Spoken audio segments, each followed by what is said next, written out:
Fox Sports. We are Fox. We are South. Last night, tie game, bottom of the ninth, and Mr. Christian staged a mutiny.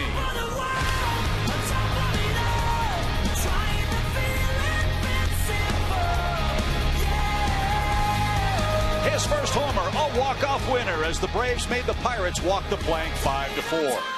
Today, Atlanta looks for more offensive bounty in today's series finale with Pittsburgh.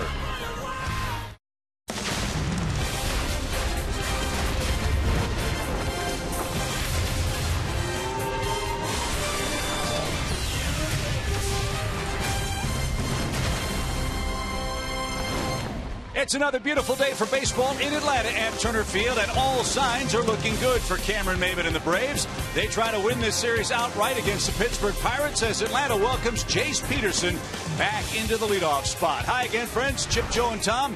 Rubber game of the series. Braves won 5-4 yesterday, and a real treat today. Garrett Cole for the Pirates, Alex Wood for the Braves, and Joe, these two pitchers are red hot. And they've matched up before. They matched up before in college. They matched up last year, and things have gone Alex Wood's way. But this year, Garrett Cole is on top of his game. He's quickly establishing himself as one of the top right-handed pitchers in the National League, and his last three starts bear that out. But the left-hander's been pretty good lately, too, Tom. Yeah, he has. He's had a good year, but the last three in particular have been real strong. 3-0 with a 1-2-3 in his last three starts, so he's starting to figure some things out. Look for that to continue today. Let's see if Alex can pick up his first win here at home in 2015. It's the rubber match of the series. The Braves, the Pirates. We'll see what happens. Lineups and first pitch coming right up.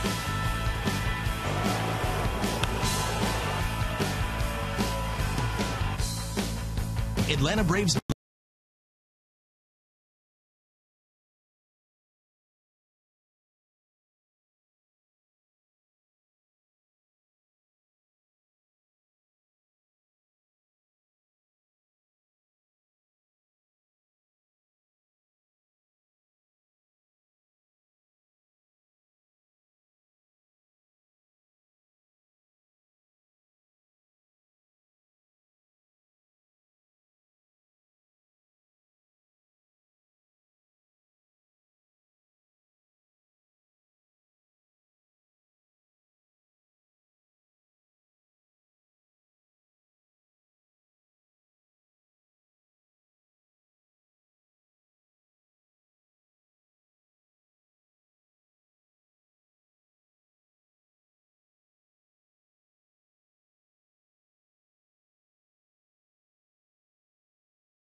Presented by Hyundai.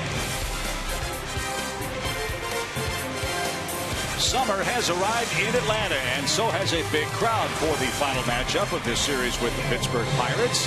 Temperature pushing toward 90 degrees, gentle breeze blowing in from right center field. Look at the Pittsburgh Pirates. There's Josh Harrison. He's their leadoff man. He'll start their Academy Sports and Outdoors starting 9 with a left-hander on the mound. There's some notable changes, most notably Pedro Alvarez out of the lineup. That means Sean Rodriguez will be at first base, and Chris Stewart's behind the plate. No Francisco Cervelli. He had a big game for the Pirates here on Friday night. Tommy, Alex Wood pitching much better now, looking to break through here at home today. Yeah, 4-2 on the year. Not that he's had a bad year, but more signs that he's starting to figure some things out when you see his splits over the course of his last 10 starts. First 5, 1-1 with a 4 ERA, and his last 5, 3-1 with a 2.45. So certainly starting to feel better out there. And in his words, it's been more about his command and finding the feel for his changeup. His 4 keys to pitching success today on this warm Sunday afternoon. Number 1, homer. No, he doesn't have to hit one. He doesn't have to keep him from hitting one, but that would be nice. But he has had an unusually difficult time here at Turner Field this year. His home record 0-2 with a 6+ ERA and a 3.38 average against him. He's got to improve on that. Hopefully today that starts it. And hold him. That means hold them close. This team likes to run. They get on base, keep them close at first. Pittsburgh has stolen 41 bases so far this year. Atlanta defensively will try to slow that down. The Braves have really done a great job of catching the baseball. Just 25 errors this season for the Braves in their first 55 games. Cunningham, Maben, and Markakis in the outfield. Freeman, Jace Peterson, welcome back. Simmons, Uribe, and AJ Przinsky is behind the plate. Josh Harrison at 255 for the year, 4 homers, and 1 for 5 in the series. Takes a little low, and we're underway. Mark Carlson has the plate. 86 degrees officially at first pitch.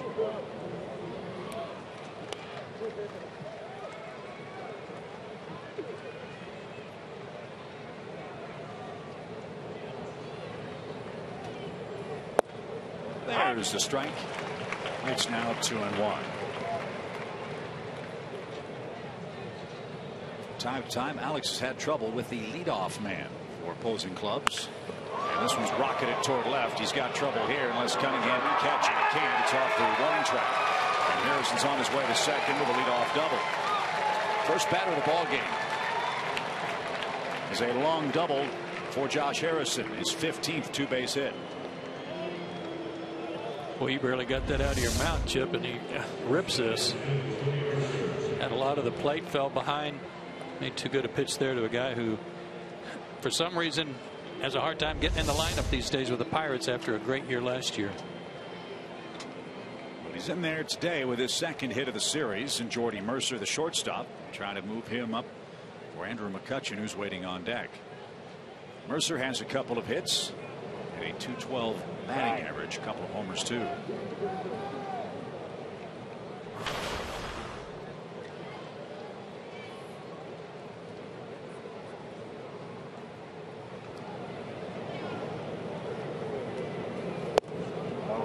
One ball, no strikes.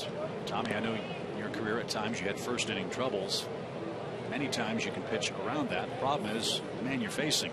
Don't want to fall far behind Garrett Cole of the Pirates. No, you're right, and that factors into it a little bit, but you don't want it to consume you. You know, you still got to figure your team's going to score a run or 2. So, again, that philosophy of if you get to a situation where you can keep the run from scoring, great, but more importantly, keep it. Fly ball, right center field. Markakis and Maben. This will be Cameron Maben. It's productive out for Mercer. He will chase Harrison to third. And there's out number 1. There are a lot of Pirates fans in the ballpark today. There are. But what I was going to say, when I finished my thought, yeah, you want to keep it from being a big inning. One run in the first inning, yeah, you don't want it, but so what? You can survive that. You don't want to be down 3 or 4 nothing in the first inning. So AJ Przinsky will come out and talk with Alex Wood. You've got McCutchen, then you've got Marte. Base open if you decide to try to set up a double play. Marte goes from the number 2 spot in the order to cleanup.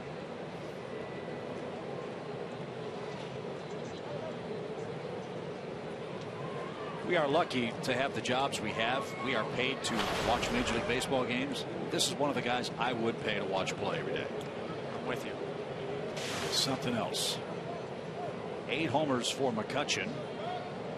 3 for 9 in the series. 7-game hitting streak. And Wood goes right after him with strike 1. Yeah, I'm a little surprised there. I thought maybe they'd kind of take that 0-2 approach against him in this situation, because he's been ultra aggressive on the first pitch this whole series, and seems even more so with a runner in scoring position. Braves will concede the run unless it's hit back to Alex, of course, or maybe Uribe. Just trying to stay out of a big inning. Downstairs. 2 balls to the strike. That's Clint Hurdle. 3 wins away from 900 as a major league manager. And he was the man in the managerial chair when the Pirates snapped their long 2-decade run of no playoffs.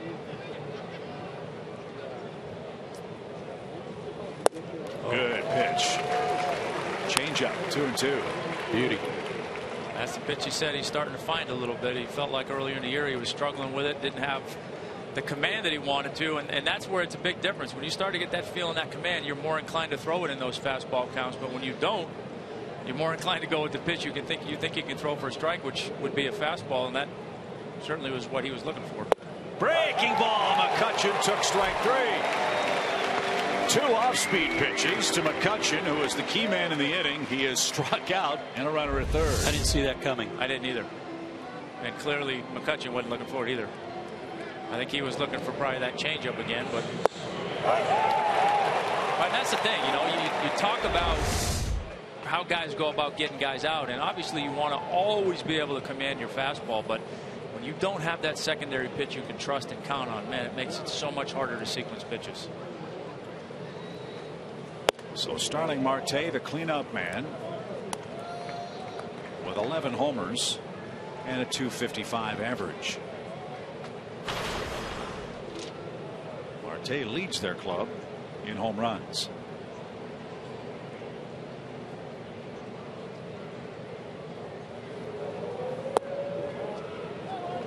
Down and away, ball 2. Jung Ho Kang is the third baseman for Pittsburgh. He waits on deck. Garrett Cole awaits his turn to pitch in the bottom of the inning. Harrison at third, now 2 outs. Fouled away.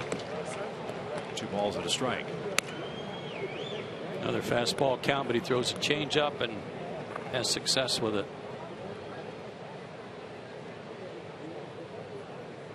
Marte's 11th homer came here Friday night. Walked twice, had 2 hits, scored 3 runs for Pittsburgh. And he was just hit by a pitch. So Marte will trot to first, and Wood will face Gong with men at the corners.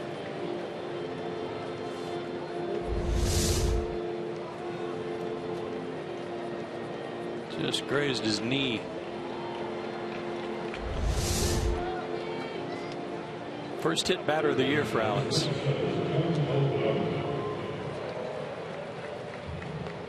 Well, he figured he was going to pitch Marte pretty carefully, because between him and this guy, Marte's been swinging the bat a whole lot better. So take your chances with this guy and the struggles that he's had recently. Strike outside edge. Gong looking for his first hit of the series. He's 0 for 5. That first pitch strike so big right here. Get him on his heels a little bit, make him a little defensive.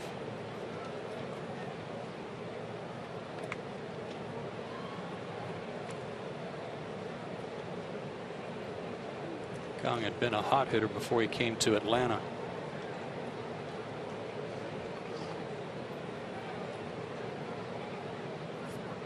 Harrison led off with a double, moved to third on a flyout. McCutchen struck out. Marte hit by a pitch. And that missed outside, even count. Gong just turned 28 on April 5th. Was a big star in the Korean baseball organization. Played for Team Korea in the World Baseball Classic as well.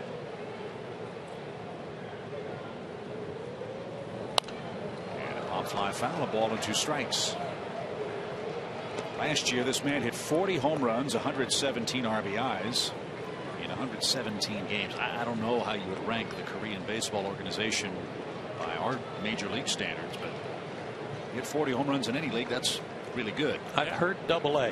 I've heard a AA to AAA somewhere in that range, but not all the way across the board good AAA. You know, the way Alex has started here, the Braves with 2 outs are kind of playing up the middle, almost double play depth. That hole so big on the right side, being ahead in the count, I'd almost want Peterson to move over a little bit, and any ground ball goes to first for the out instead of a forced play at second, just to take that hole away from him.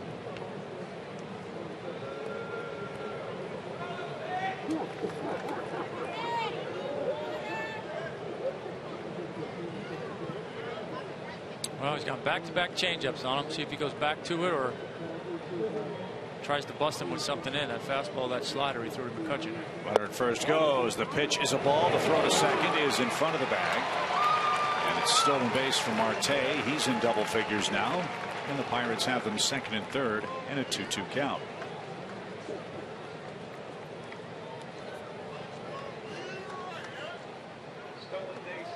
Case where Marte just outran the baseball after a couple of throws over, went on his first move.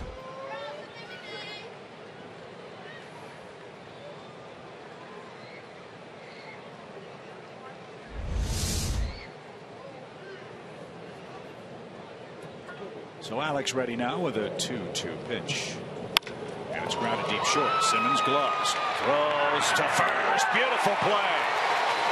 Andrelton Simmons with that patented jump and throw ends the inning, and Wood pitches around a leadoff double. State of the art.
But first, here come the Braves, a game under 500 and 2.5 games out of first place. The Academy Sports and Outdoors lineup features Jace Peterson back in the leadoff spot, Freeman, Markakis, Uribe, Pierzynski behind the plate.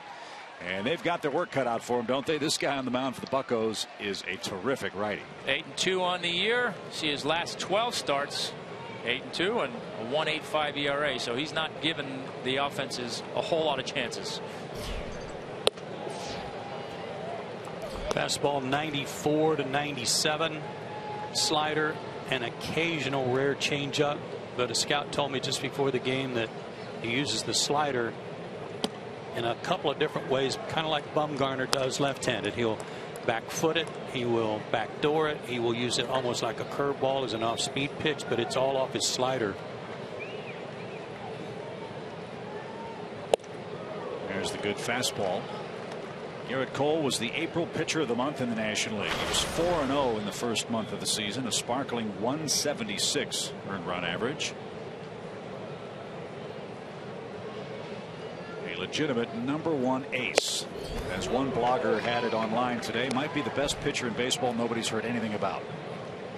Well, he was the #1 pick, first round #1 pick in 2011. A lot of people knew about him then out of UCLA, and the Pirates didn't make a mistake here. Now, I admit I knew his name, but I didn't know how good he was pitching. And missed inside. It's a full count. And how good he's been pitching. Since September of last year, he's got the most wins in the big leagues.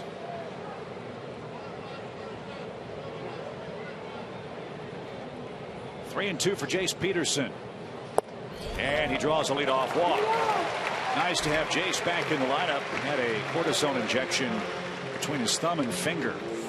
And the Braves gave him a couple of days off. Good to go today and doing what he does at the leadoff spot. Saw him this morning, asked him how he was feeling, and he said much better.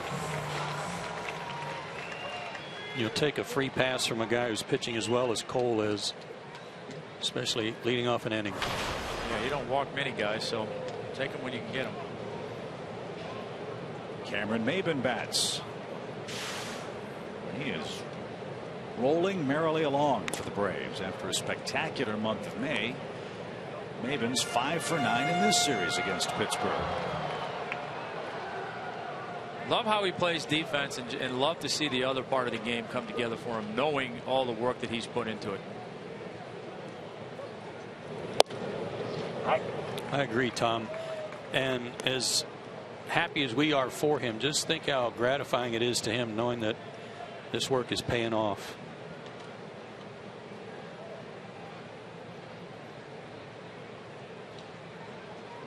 No balls, 1 strike. Peterson's running, got a good jump. Stewart's throw is on the money. He's thrown out 8 of 18 base stealers now, and a perfect strike at the bag. All Harrison had to do was catch it and drop the glove. Yeah, I'm not sure about that. Freddie Gonzalez is waiting for confirmation too.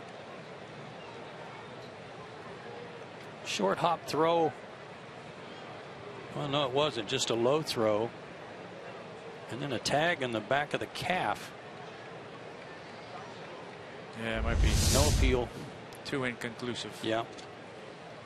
Yeah, but Stewart threw that like an infielder. Caught it low and just like turning a double play. Came right out of that low position to make a good throw.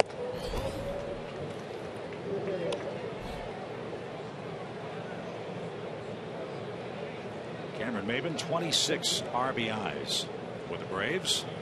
Also hit 5 homers. Tapper foul, so he's our Lowe's Never Stop Improving feature today. This goes to what you were talking about, Tommy, with the troubles he had the last 2 years. 2 homers total in those 109 games. Deep short, and Mercer can't corral it. Maybin will reach with 1 out.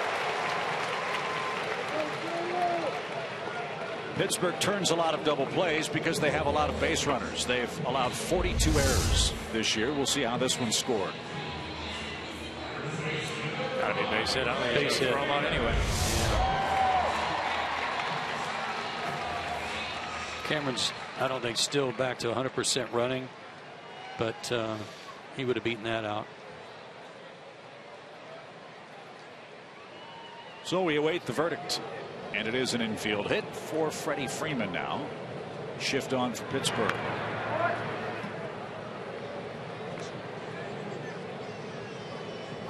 Freddie's riding high, a 9-game streak. 3 for his first 6 in this series.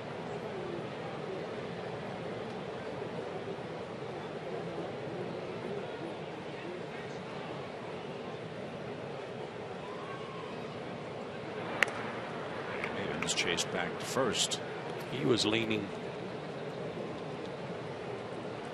Freddie's on a nice run. That's our Georgia lottery hitting the jackpot.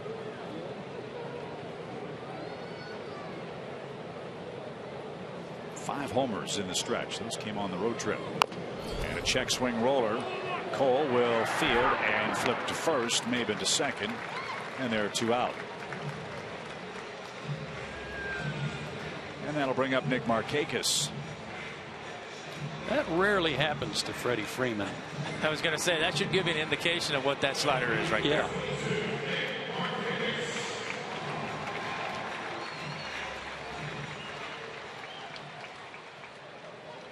Markakis, then Uribe. First the check swing out.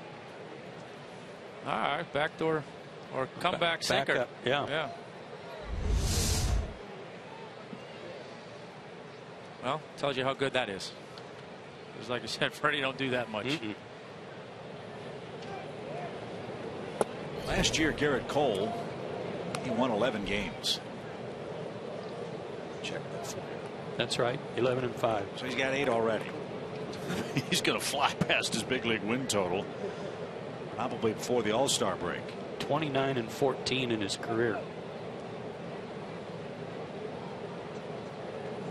Markakis tries to split the gap, but it's going to hang up.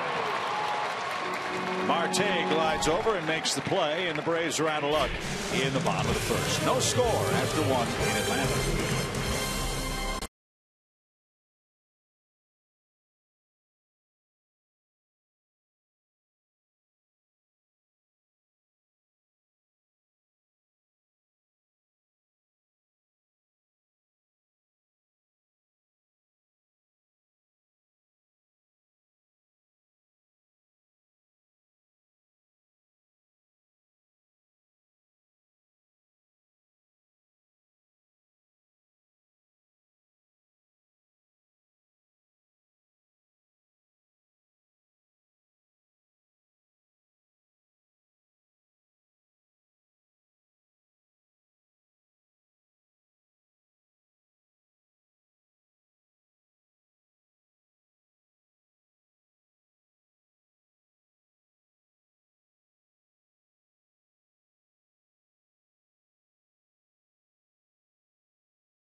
Yes, it does. With a Major League draft happening tomorrow evening, everybody's excited. The Braves have 5 picks within the first 75 picks.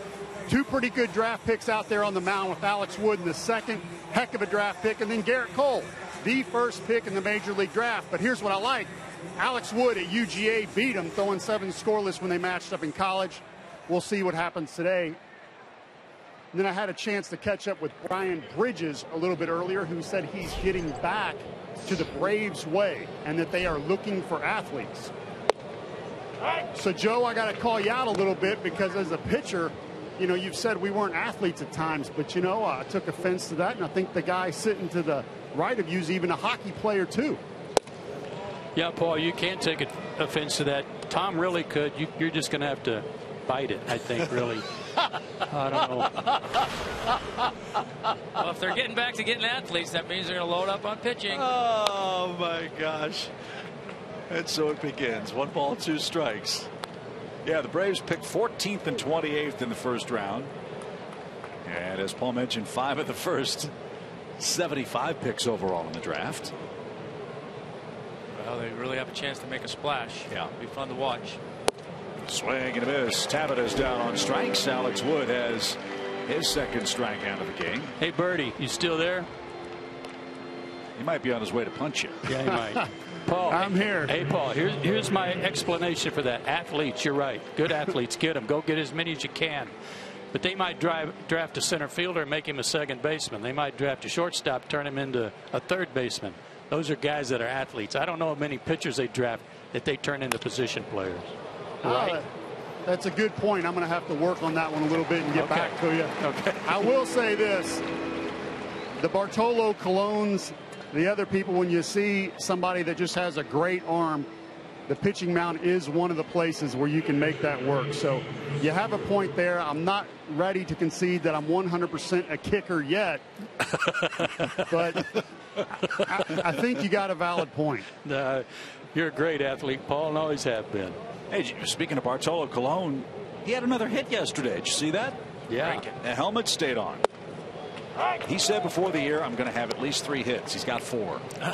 Well, yeah, they said he ran like a 6-6 streak to first, too. See, that's why you keep your expectations low so you can exceed them.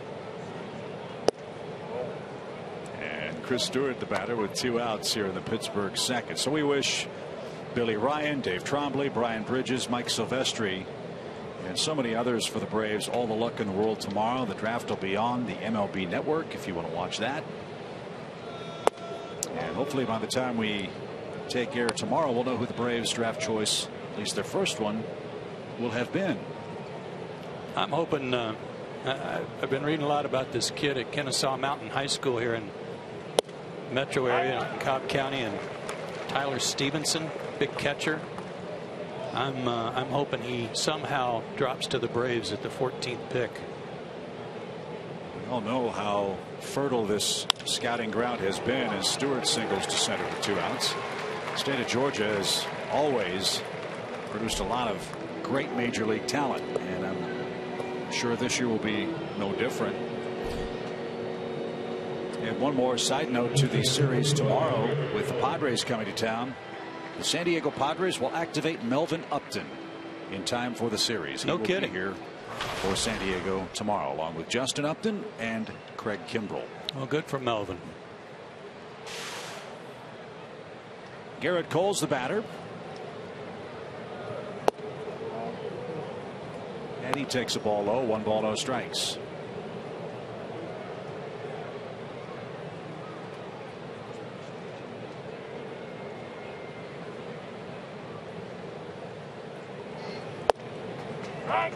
Right there, even count. Paul mentioned Alex Wood and Garrett Cole hooked up. That was March 11th, 2011. In college baseball, first time Georgia had ever played UCLA in a game.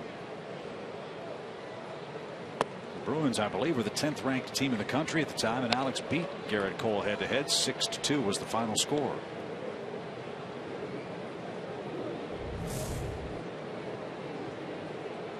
Good outing. 7 innings, 11 punch-outs. 12 for Cole, but gave up some runs. Jackie Robinson Stadium in Westwood, where UCLA plays.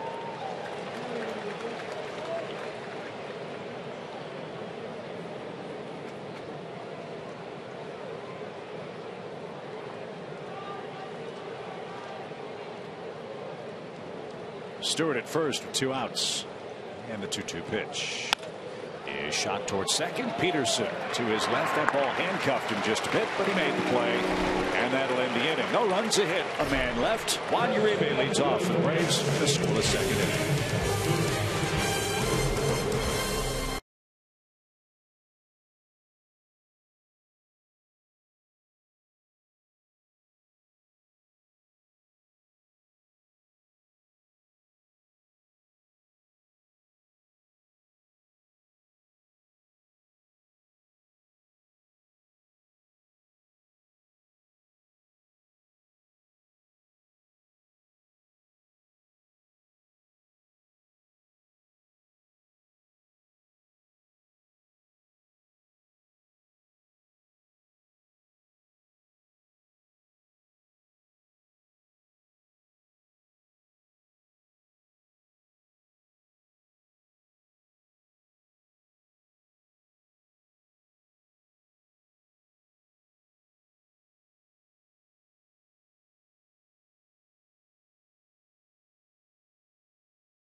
A.J. Pierzynski and Andrelton Simmons are calling up. Juan Uribe, our T-Mobile game changer this afternoon. He's done a great job since he was acquired from the Dodgers. Has a 6-game hitting streak working. Great on base percentage, so he's been doing the job and picking it at third. Paul was talking about athletes. How about that great athlete at Belmont yesterday, American Pharaoh, winning the Triple Crown? Pretty awesome. That was really exciting to watch. And we'd be remiss if we didn't point out, speaking of pitchers being great athletes, Andrelton Simmons was drafted as a pitcher and converted to shortstop. Well, sort of, kind of. Okay, that's one. I'll concede that, but that's only because the Braves wanted him to pitch. It's not that he hadn't been playing shortstop out in the no man's land of southwestern Oklahoma. He laughs when I call him Okie now. I walk by and call him Okie. He just starts laughing. So Garrett Cole will have a little extra time. He made the final out of the second inning. And he'll have Uribe leading off the Atlanta second. Big crowd here today. Don't know if Michael Keaton made the ball game. He's been here the last 2 games in town shooting a movie. Huge Pirate fan. Hey guys, watch this on the play that Anderson made in the first. It almost, when he jumps, it almost looks like the ball was still stuck in his glove a little bit. You know, it took him a split second to get the ball out of his glove while he's still in midair and still made a throw on the fly to Freddie, which was the most impressive thing to me about that whole thing.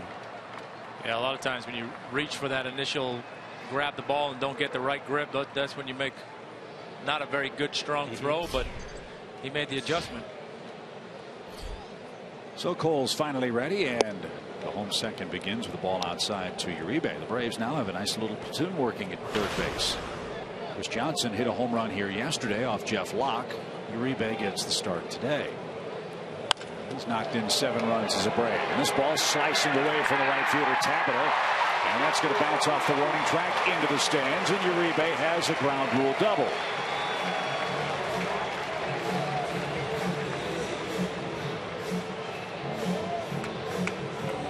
He can hit anybody's fastball. Yeah.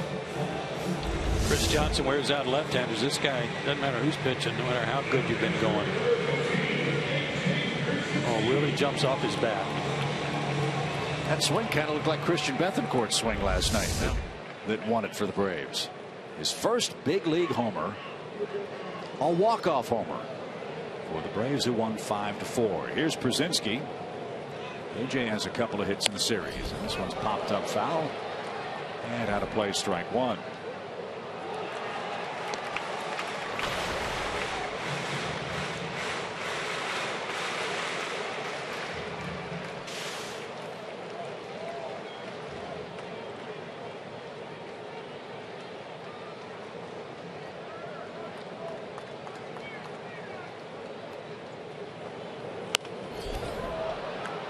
AJ mad at himself, and again it goes to how hard this guy's throwing and that backup that he's got on his fastball. AJ wants to pull the ball and he can't get around on him.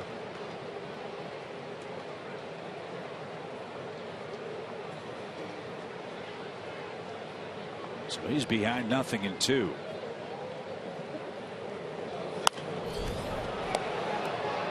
That's 3 in a row to the left side.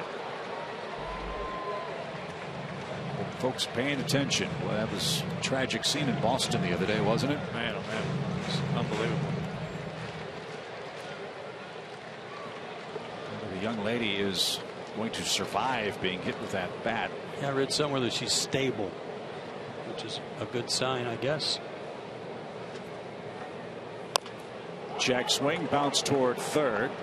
Gong makes the throw, and Pierzynski can't move Uribe up. Cole pitched him tough. There's out number 1. That play in Boston, of course, sparked the debate about netting and protecting the fans. A couple of years ago, the Braves added the lower section of netting that you see there, with the fans by the on-deck circles. I'm not exactly sure where the fan in Boston was hit, but those check swings, we see the balls whistling into the stands an awful lot. So if you're coming to the game, ball's in play, be looking at your phone. She got hit by a bat. Yeah. So, I mean, I've been saying this for years that it ought to be at least 6 or 8 feet of netting that extend all the way to the end of the dugouts. And just for that reason, and I'm told, well, the fans will be upset they're not going to get some foul balls. Yeah, you will. You're still going to get high foul balls that aren't going to hit you in the face unless you've got bad hands. We were just in San Francisco, and in my recollection, Joe, that may be the widest protective screen behind home plate that I can remember. I do believe it goes past both on-deck circles at AT Park. It's much wider than the high net that we have here in Atlanta, for example. Yeah, especially at a lot of these newer ballparks where you're right on top of the field. You don't have time to react. 0-2 pitch. And a shot down the right field line. Just foul. 0-2. And I know fans don't want to look through the screen and all that. I think Gary Bettman talked about that in hockey. Look, after 5 minutes, you get used to it. You do. Yeah. We look through it every night. Yeah. They'll be over it in no time. Before you know it, people won't even recognize that it's even there. Exactly right.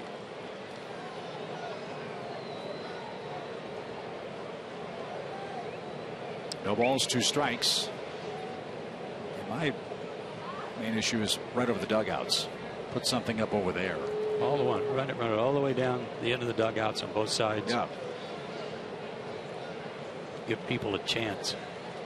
No balls, 2 strikes.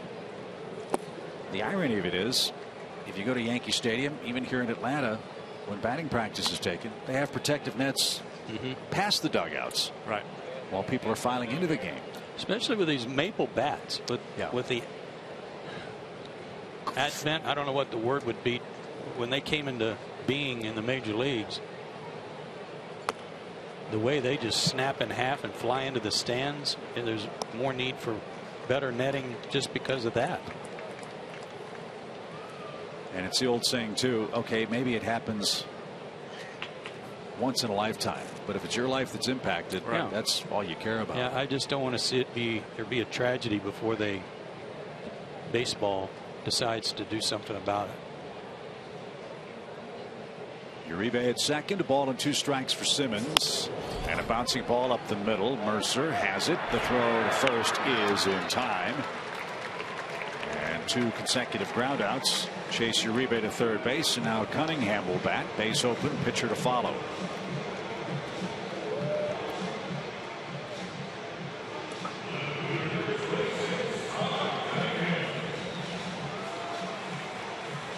Todd Cunningham hitting .296.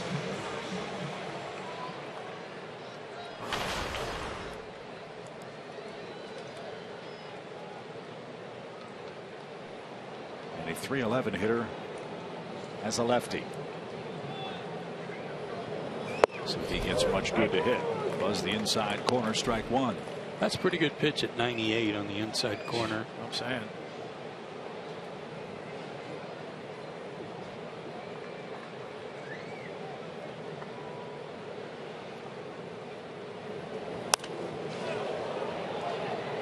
The seats. Naturally, when you've got a record like 8-2 and 190, your splits are going to be pretty good, and his are. Same record, almost an identical ERA, and 1 point difference in batting average.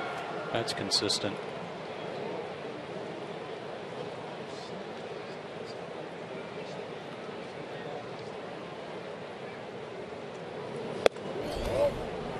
Taken high at 97. Surprisingly, Cole's going right after Cunningham. He wants to start the Braves third with the pitcher. Well, I threw him a slider for strike 2. Try to climb the ladder there. See if he goes back to that slider back foot. Looks like he is. And Cunningham spoiled it. Fly ball left, and it's going to hang up for Marte, and that will retire the side. Atlanta gets a leadoff double. Can't cash it in. We go to the third with the top of the order for the Pirates from great Alex Wood scoreless.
Play baseball and watch baseball this weekend, or to forget the amazing sacrifices made on the beaches of Normandy, June 6th, 1944. Yes, sir. Operation Overlord, D-Day, and the liberation of Europe. So we hope you'll think about that as we enjoy our freedoms this weekend here in Atlanta and across the Southeast. Alex Wood will face the top of the order. Harrison, Mercer, and McCutchen. Biggest pitch of the game for Alex was a curveball that struck out McCutchen. With a man at third and one out. Harrison showed bunt, took a ball. 1 ball, no strikes. This guy's a jack of all trades player. He can play anywhere for you, give you a good at bat. His terrific work last season, he made the All-Star team. Love to see those utility type players rewarded for their versatility and their obvious talent. Didn't always used to be the case. Was it Martin that was one of the first guys that? Or Omar Infante. Infante, I'm sorry, that's Omar who it was. Infante, Yeah, yeah. Infante. I knew it was one of the guys here. Harrison's a former Cub farmhand, and that one's out of play into the club level. 2 balls, 2 strikes.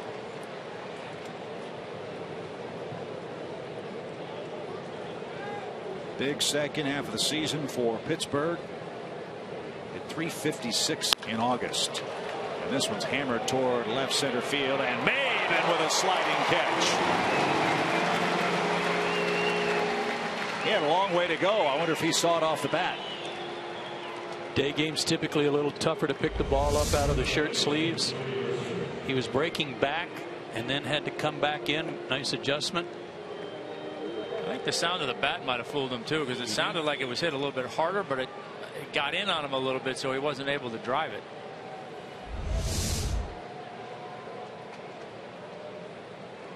Wood back to the windup for Jordy Mercer. He flied out to center his first time up. That's downstairs, ball 1.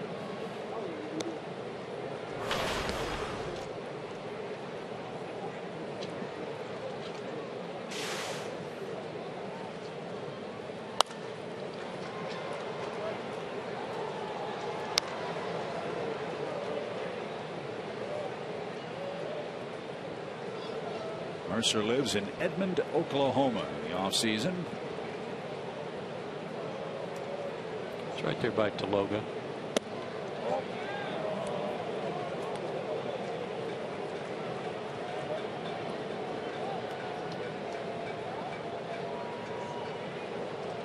Had some pop last year, 12 homers.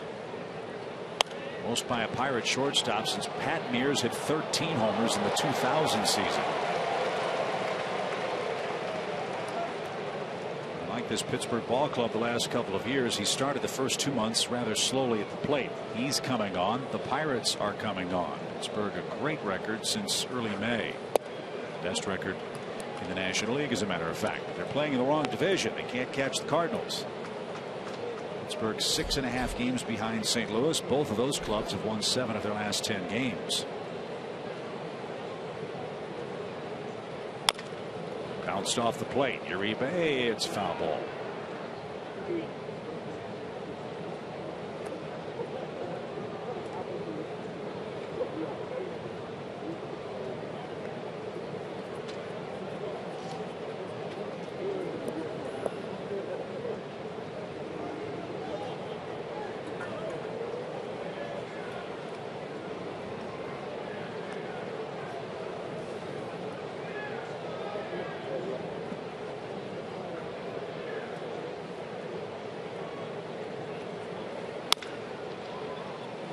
Foul ball. 3 balls, 2 strikes. Washington gets underway shortly. They will host the Cubs at Nationals Park. Cubs beat them yesterday. Atlanta's win over the Pirates. The Braves shaved a game off the deficit in the East. Only 2.5 out of first. Today it's Kyle Hendricks and Jordan Zimmerman. Uribe at third. Has it. Flips to first. And there's the second out. That'll bring up Andrew McCutchen. 8 home runs on the year. Number 8 came here in Atlanta last night. Jordy Mercer was bound and determined to hit that ball to third base, wasn't he? Last night, Andy McCutchen doing what he does, bound and determined to hit one out.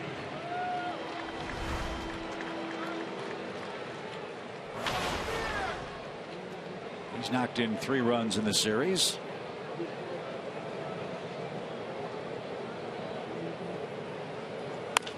And another bouncing ball to third. Uribe gives ground. Quick release. And a throw to first in time. McCutchen is 0 for 2. Another ground ball out from Alex Wood, who works a perfect top of the third inning. He'll start things off offensively. Let's see how Alex fares in a scoreless game.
As we head to the home third. Tuesday night, the Padres are in town. It's David Justice bobblehead night, presented by our friends at Delta Airlines. If you buy the David Justice 4-game plan, you'll get to meet David before the ball game. So hope you'll join us for that. Good pitching matchup on tap for that ball game too. Mike Fulton-Ejection, big game. James Shields for San Diego. Good night to be here all around. And for you folks that do that, you'll really enjoy meeting David. He's so engaging and personable. Hoping he comes up here to the booth and chats with us a little bit. He and Tommy are very good friends for a very important reason in Braves history. Absolutely. So hopefully we'll have a chance to chat with David Tuesday night. 4-game series with the Padres. If you have major plans, hope you'll join us. Wood is struck out looking. First strikeout for Garrett Cole. Back to the top of the order we go, and 1 out. Remember when we used to talk about the Pirates and their futility? They were always at the top of the draft list, you know, because of their record and what horrible luck they were having with their pitchers. It just seemed like every first-round draft pick they made with a pitcher, the guy broke down somehow. Well, they've certainly fared a lot better in recent years, Garrett Cole included. But I was just looking just on their team right now, and there may be some more guys. Neil Walker, first round pick, 11th pick in the draft in 04. McCutchen, the 11th pick in 05. Garrett Cole, first pick in 11. And then they had another guy that was the 2nd pick in the draft, James Tyon out of Texas, that they're still very high on, but had to have Tommy John surgery last year, so he should be back soon. Yeah, when you're bad and you're picking high in the draft and those number 1 picks don't pan out, you can understand why you're bad for a long time. Yes. And unfortunately, the Pirates were. Yes. Yeah, we talk all the time, like we did about McCutchen the other day, that I bet there were a lot of teams who would like to have that to do over. Well, there are a lot of players, you know, shoulda, woulda, coulda for the Pirates. If we'd taken this guy and that guy, they wouldn't have spent 20 years trying to get back to the postseason. And some of that's just bad luck. I mean, yeah, guys break down. Every team has #1 picks that don't work out. But to have such an extended run really cost the Pirates a lot of angst. Play to the left into the seats. 3-2. We used to joke too when we'd go to Pittsburgh. We'd say the Pirates have everything in place. They have a great ballpark, great view, great fan base, passionate fan base, wonderful tradition. All that's missing is the winning. And now that's happening for them. In the air to left, Jace Peterson's on base a second time. A walk and a hit. And that's how the Braves' third continues, a 1-out single. You know, and they had good managers too that were all trying to get that going after Jim Leland left. Nice inside out swing by Jace. John Russell, Lloyd McClendon. Those guys know what they're doing. They know how the game's supposed to be played. But Clint Hurdle comes in here. He got the Rockies to the World Series. He kind of had a blueprint in place that has really paid off for Pittsburgh too. Runner at first for Cameron Maybin. He legged down at infield, hit his first time up.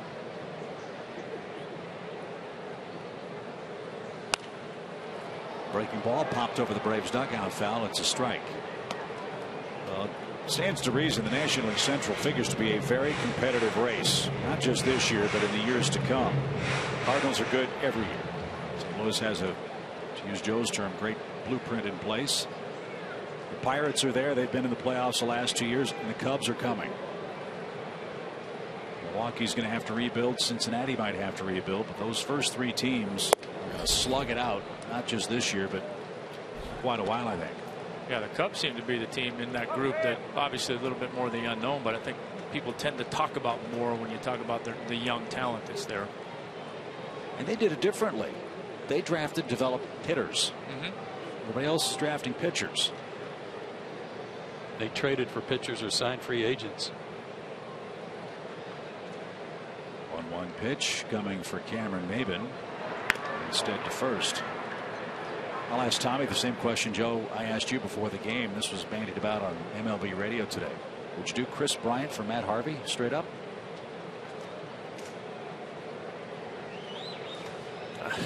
And don't misunderstand, that trade is not being discussed by the GMs, but as a fan, think about that one. Bouncing ball, beautiful play by Maybin. Peterson on his way around second. He's going to try for third, and he is going to make it. Cameron Maybin's 2 for 2, and the Braves have runners at the corners. And Freddie Freeman's coming up. You go, Cameron. Even a pitch, fastball, inner third, maybe something that he used to try to pull. He's still trying to take that to the opposite field with a runner at first. Ideal. Staying inside that ball perfectly. Now Stewart out to talk with Cole. There's a spot where Freddie can hit a fly ball. The Braves might be able to score the first run of the game.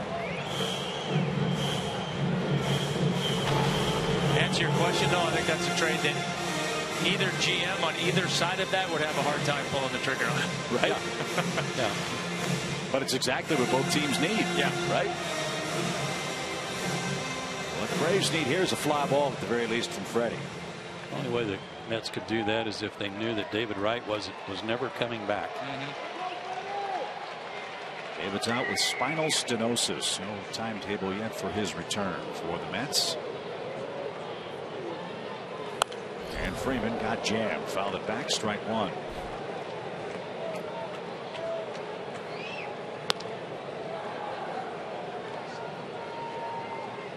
One sacrifice fly for Freddie. I think it was last night. Braves have 13 sac flies so far this year.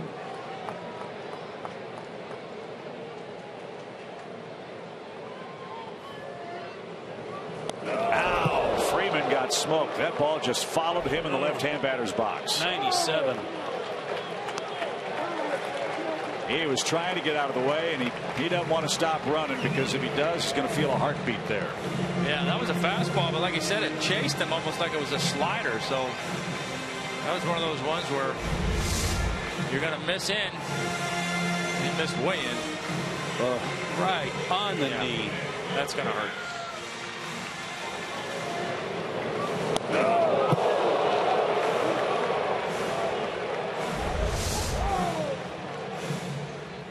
That is going to be barking for a while.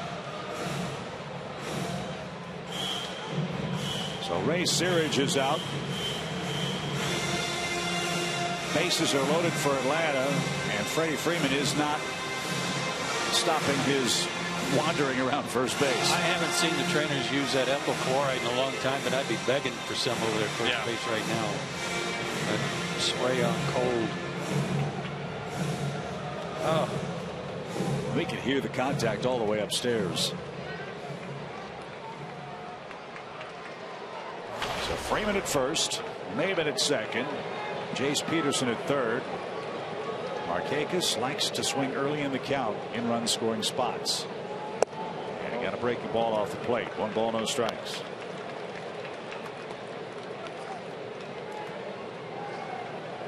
It's going to take a triple to score Freeman. I mean, that's like stubbing your baby toe on the coffee table. You know, at a full gallop across the den. Oh, you go down and you roll 2 or 3 times.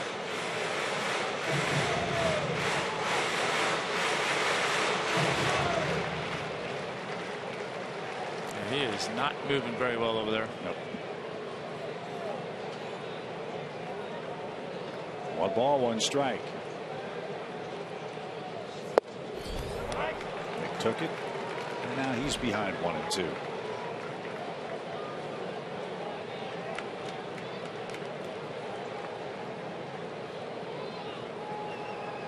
Peterson singled, Maven singled. Freeman was hit by a pitch. Huge hole left side for Nick. And he chased the ball in the dirt and is down on strikes. We've not seen that from Markakis much at all this year. No, but it shows you what a guy who's this good but who throws this hard, and you've got to respect the fastball, and he throws that hard tight slider. It's just hard to lay off. Yeah, that's guessing fastball in, knowing as hard as he throws, you got to cheat to get it a little bit, and then seeing something start inside and it's a slider and you look bad. But you do. He throws that hard and has that good a command. You know you got to pick your spots where you cheat a little bit. Uribe doubled to right his first time up.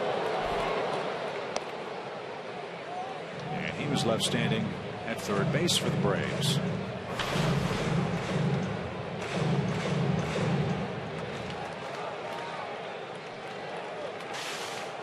You get opportunities like this against this kind of guy. Boy, you hate to see him go away. Bounce toward third. Tricky hop. Oh, Kahn made the play. That ball might have popped out of his glove, but he recovered on the run and took care of Uribe. And the Braves unable to cash in a bases loaded 3rd inning opportunity. Cole pitched out of trouble. And a little snow cone action worked out for the Pittsburgh Pirates on a hot day in Atlanta.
The scoreless tie so far. All year long, our friends at Delta Airlines get us from city to city. After our series with the Padres, we will head to New York and then Boston. In the meantime, I understand Mac Honey, our great Delta Airlines representative, is practicing his emoticon texting. Do you have Mac pegged as a guy that sends text messages with the little smiley faces and stuff? Yep. No? I don't know. Yeah, Mac's in touch with his inner self. It's a large inner self, but it's. Which emoticon do you think Mac uses the most? Mine would be the unicorn. I'm thinking he's going to send that one the most. Rainbows. Yeah. Yeah. Maybe the little monkey. Uribe at third takes care of Marte for the first out.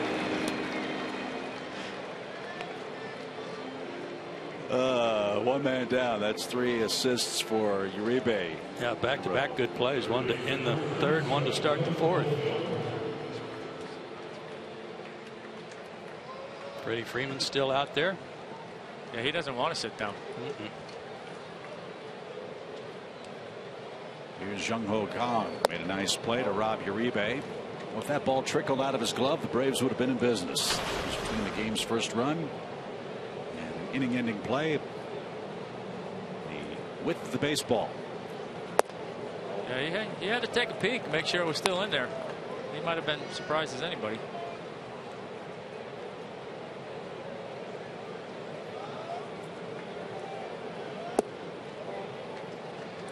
First 2-0 changeup he's thrown that wasn't a strike.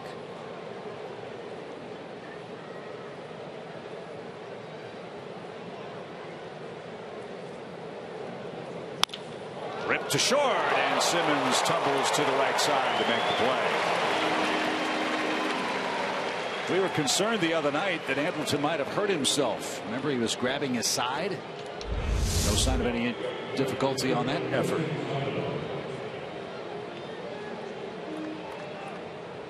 He reads the ball off the bat so well, which is part of what goes into getting a good jump. This is Jose Tabata.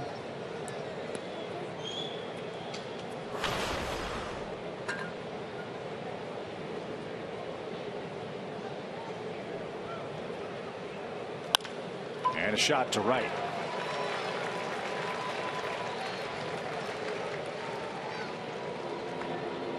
The native of Venezuela, Jose Tabata. He is aboard with a 2-out hit. Hit a good pitch too. Tabata was a former Yankee farmhand. We got him for Xavier Nady and Damaso Marte. That's the one benefit that the Pirates had when they were out of the playoff race in July. They had some very, very marketable pieces that other teams wanted. They were able to help restock their farm system. Tabata is one of those players. This is Sean Rodriguez. He's giving Pedro Alvarez the day off because Pedro doesn't hit lefties very well. In fact, he's struggling to hit 100 against them. Rodriguez flied out back in the Pittsburgh second. No score. We're in the fourth. Rubber game of the series. Matchup between these two pitchers as good as advertised so far. Good breaking ball. 0-2. What do you call this guy? I mean, we got A-Rod, K-Rod, P-Rod. I mean, is this Sean Rod? Is S-Rod? What do you think, Tom? S-Rod would make sense. Okay.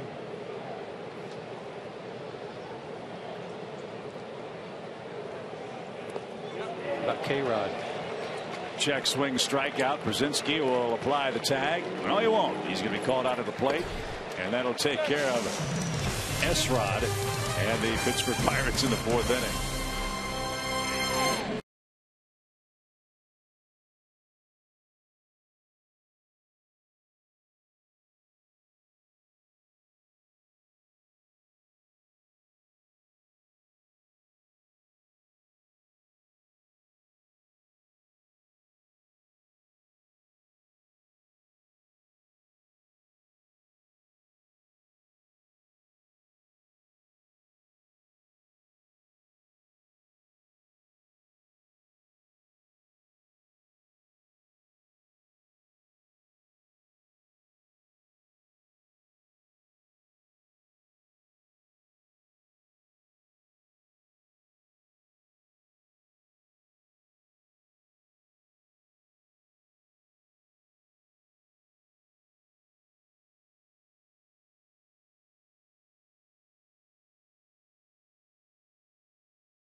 He works the bottom of the fourth inning. Let's check in again with Paul Bird. Paul. Thanks, Chip. I'm really impressed with this pitching matchup. The biggest thing I'm impressed with Garrett Cole is how hard he throws so easy. But when I asked manager Clint Hurdle before the game what was most impressive about him, he told me that he always has an edge and he is the best preparer that he has ever seen for such a young player. That's absolutely great to see out of a young power arm, somebody that does all their homework and due diligence. You can see why he was the #1 pick. But Paul, you and Tom, did you guys have as much video available to you as guys have now?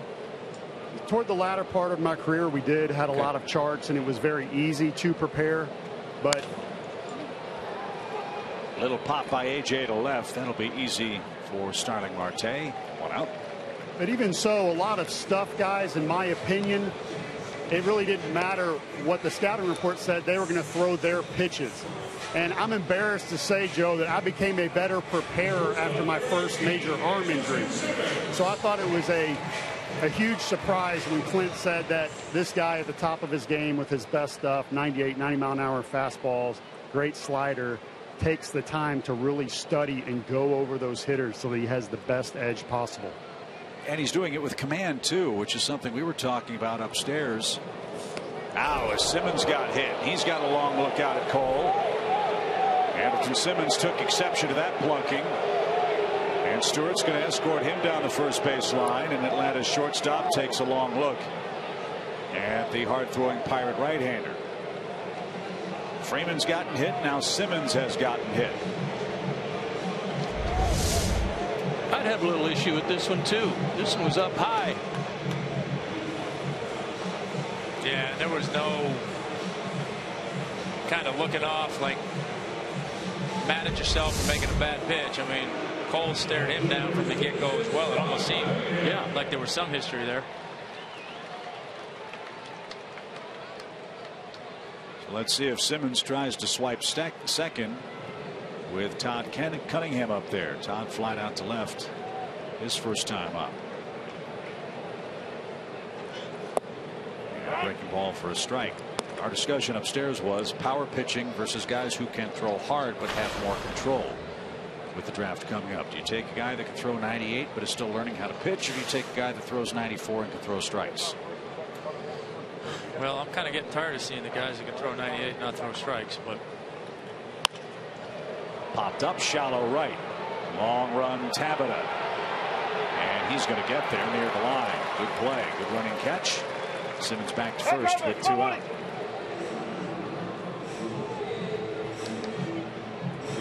I'm with you, Tom. Strikes. I think that's what's made Shelby Miller his last 4 to 5 starts, Arizona notwithstanding, where he has not tried to max out on every fastball. Yeah, and I know in talking with Roger a little bit, you know, that's kind of what he's been seeing with Julio. You know, not that he's trying to, like he almost went the other way. Like, yeah. You know, not trying to throw too hard, but almost trying to back off too much. Command. Then he doesn't have enough separation with his off-speed pitches, whereas the last 2 games, last night in particular, no, he's effective at 90, 91, 92. He can get it up there to 93, 94 once in a while, but you go the other way too much, then you lose your separation between your off-speed pitches, and that's not any good either. But you know, it's like we talked about before the game. And, you know, you talk about all these guys that everybody throws 95, 96. We got to come up with a secondary pitch to separate yourself. How about you come up with command to separate yourself from everybody else? Well, in this guy, they've got the best of both worlds. Yeah. Despite the 2 hit by pitches and 1 walk today from Garrett Cole. Yeah, and I'm surprised at this stage of his career, which is relatively young, to hear that, you know, he's at the top of the list in terms of preparation, because that's something that most young guys don't do. It's more about just going out there and trying to take care of the physical side of it. Doesn't it make you like him better? Absolutely. I mean, I'm not talking about the 2-hit batsman. I'm not too fond of that today. But doesn't that make you want to follow him and see what he does from here on out? Yeah, because it tells me that he wants to be as good as he thinks he can be. And that's like I've talked about before. There are guys that are satisfied doing what other people say they're capable of doing. And there are guys that want to be as good as they think they can be. Strike 3 to Garrett Cole. Keep an eye on him. He's due second in the 5th inning. He's hit 2 Braves batters. We'll see if Alex Woods tries to settle that score in a scoreless game in a minute.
Atlanta.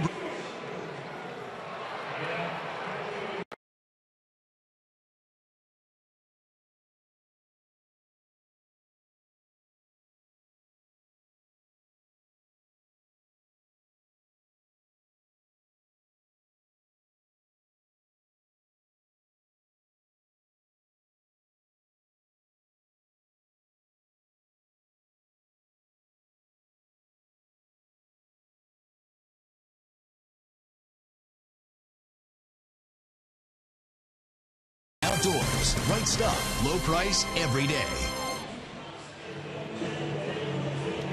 We head to the 5th inning, still scoreless. Alex Wood and Garrett Cole are the starting pitchers today. This is the rubber game of the series. Cole is due second in the inning. Yeah, he was not happy with himself in the dugout. I don't know if that had to do with the hit batsman, but runners on base.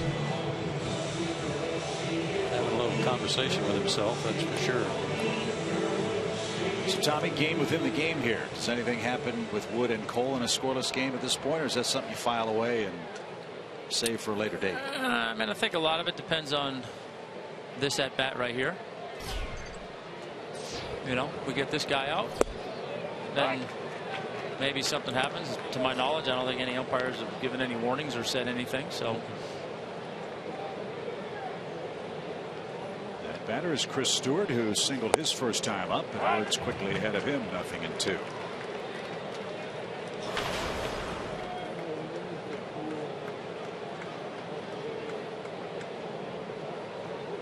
Stewart and Cervelli, the catchers for the Pirates, have done an excellent job. And Wood just struck him out easily. Nasty pitch down across the shoe tops, and Stewart's retired for the first out. Wood has punched down 4 men now. So, leadoff man's retired, and Cole very slowly makes his way to the batter's box. At least the door's open. Yes.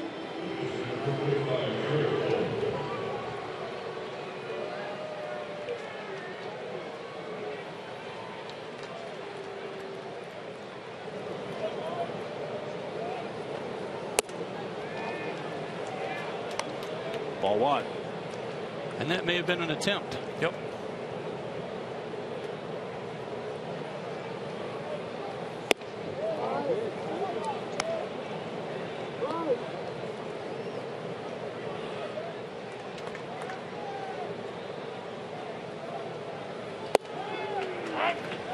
Right there, 2 balls and a strike.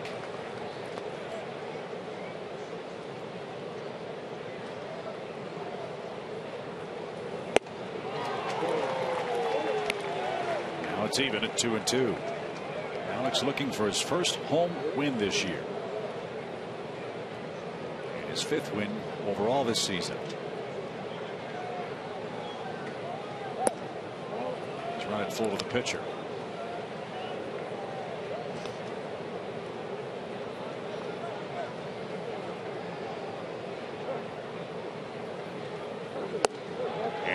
across the pitcher. So Cole walks. A.J. Pierzynski not happy with that sequence. Thought the outside corner was good once. The inside corner there. Wood didn't get either call. And now he has to go to the stretch with the top of the Pirate order coming up. Sherwin-Williams painting the corners a little wide of the mark there, but probably what hurt him as much was the fact that A.J. was set up outside. So that's his first walk. Cold comfort. Cole gets to run the bases on a hot day. I wonder if Freddie Freeman will have a word with him as he plays behind the man that plunked him on the knee. Josh Harrison bats. Harrison's doubled and has flied out to center today.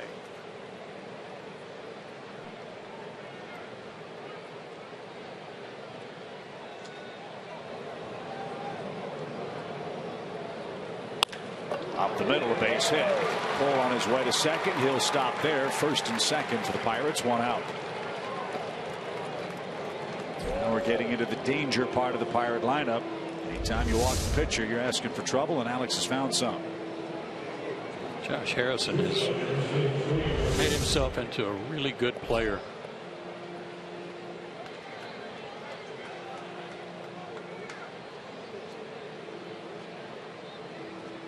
As I mentioned, Harrison out of Cincinnati, Ohio, is a former Cub. The Pirates gave the Cubs John Grabo and Tom Gortzolani in 2009. And Harrison got to the big leagues 2 years later. Here's Mercer, 2 on, 1 out. Strike one. Alex would love a ground ball here from the Pirates shortstop. He's hitting to 4 double plays this year.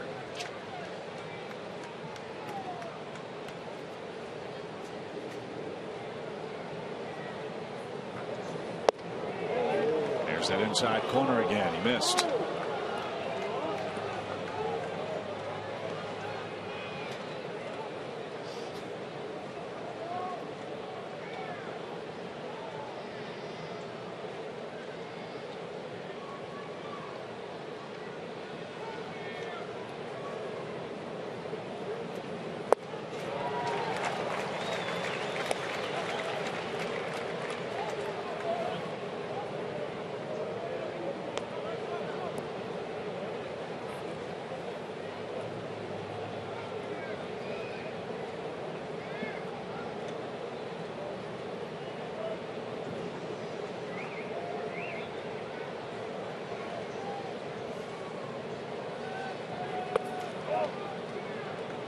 Tried that change again and didn't get it this time. 2 balls, 2 strikes. McCutchen on deck. Last time up, Mercer, remember, he pulled about 4 straight foul and then finally grounded out to Uribe at third base. Another one pulled that way would be just fine as long as it's right at Uribe to start a double play. Little pop, shallow left. Simmons goes out. Ball's going to drop. Might be a play at third, but nope. Cole was in no man's land for a second, but was able to get to third base before Cunningham could unload, and the Pirates have him loaded for McCutchen and 1 out. You know, we're talking about that retribution when Cole came up and whether or not it might lead to something. Well, they didn't go after him. Instead, he walks, and it started something anyway because the top of the order is coming up, and that's something that if you're thinking about getting some payback in a tie ball game, scoreless ball game, that you got to take in consideration. You got to win the game first. Might have a chance to get some payback another time. So now the Atlanta infield will gather with Roger McDowell. The bases are loaded, and you have to face Andrew McCutchen in a 0-0 game in the 5th. McCutchen struck out looking in the first, and Uribe threw him out on a ground ball to third last time up.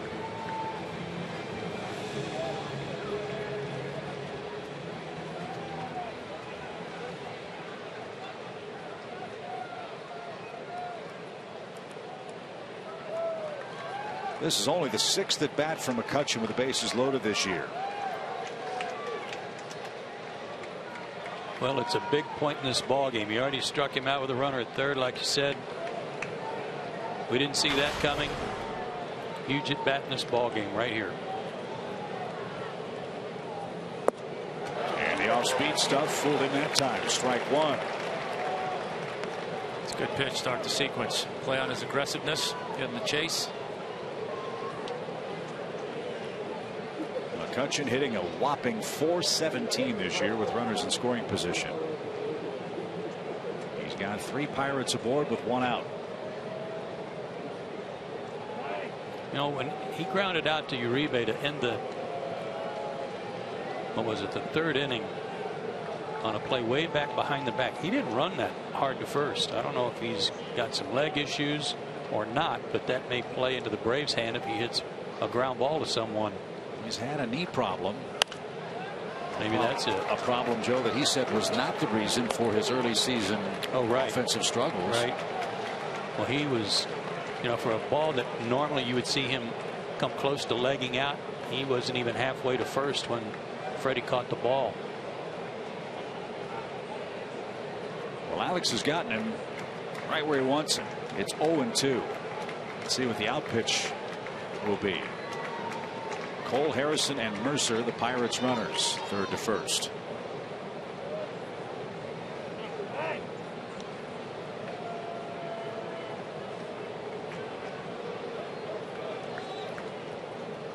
Well, if you want to get him out off speed, you might want to do something here to get him off it. I don't know, fastball in or fastball high, but as we talk about, if you're going to go with the high fastball, get it up there.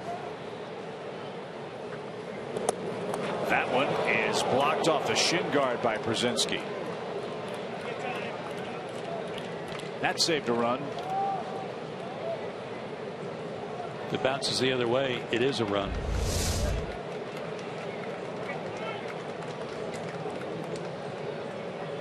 It's the 2nd time in this homestand that he's put the glove down there to block one, but it's missed the glove and hit the shin guard.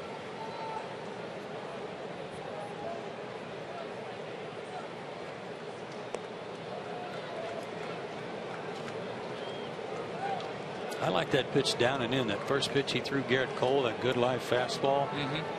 I like that spot here. So it's 1-2 now. And it's a breaking ball, and McCutchen didn't get it. He saved his best pitches for the Pirates superstar. That's a big out. 2 men are out, and they're still loaded.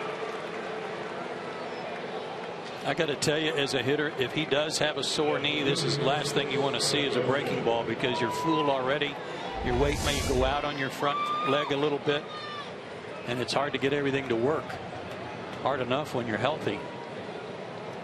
Great pitch. But one more man to get, and that's Starling Marte, who's been hit by a pitch, and he's bounced out to 3rd.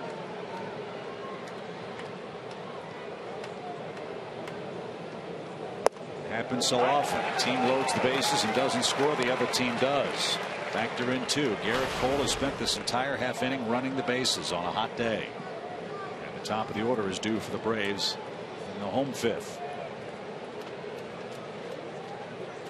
Strike 1 to Marte.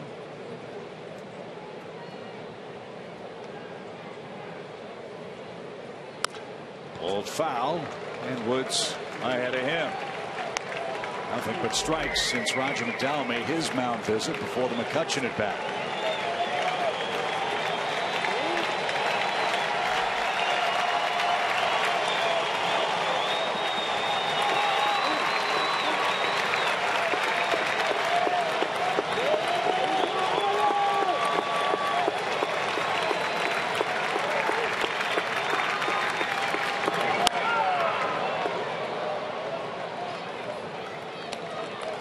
To the right side, foul. Marte's still alive. Everything been in so far. Yeah, I wanted to see that last pitch to see what his approach was, and it looked like it was an inside pitch, and it was that pitch like to Cole, and it was an inside out approach. So I think anything backdoor would be risky here, because it looks like he's trying to protect and fight anything off. like that.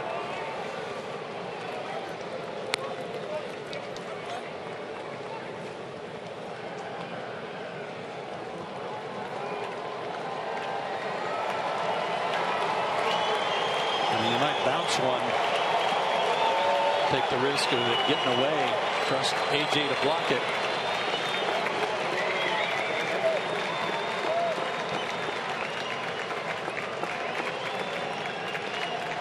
Another 0-2 pitch.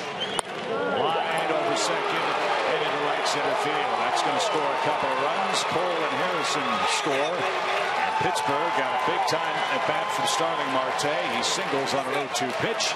And the Pirates break through with 2 outs.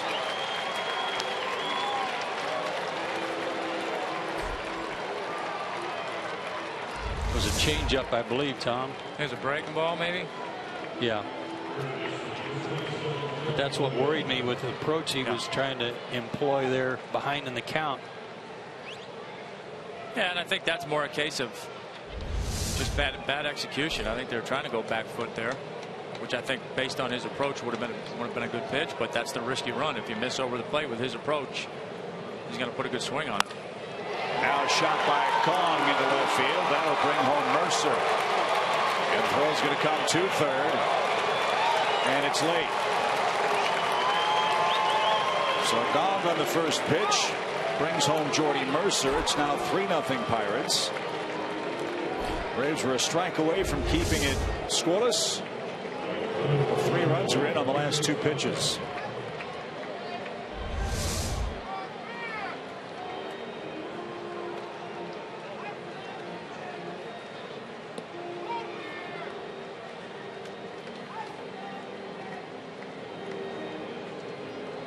So 1 out walk to the pitcher and 4 singles for the Pirates.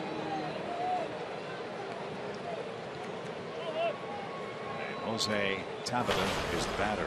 Yeah, you strike out McCutchen with the bases loaded. You're feeling pretty good about yourself. And you got out of Marte 0-2.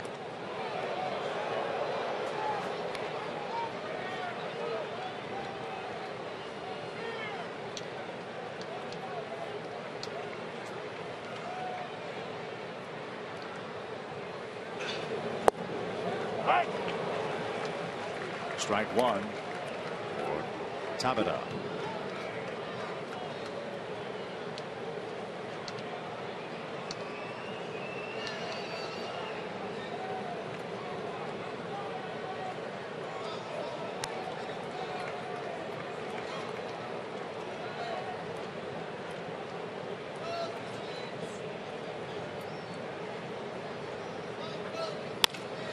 Toward right.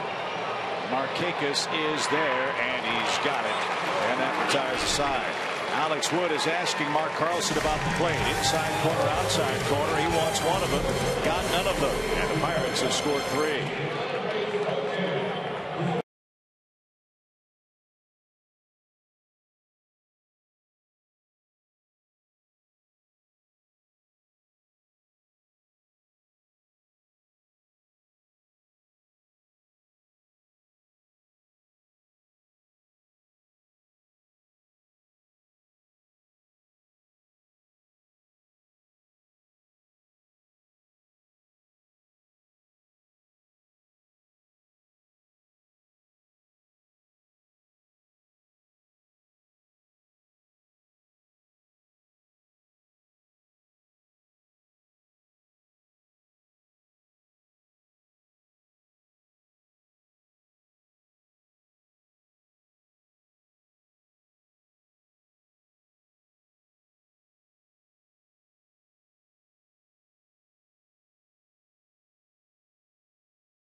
Apparently, fellas, he went too far. Looks like he's been thrown out of the ball game.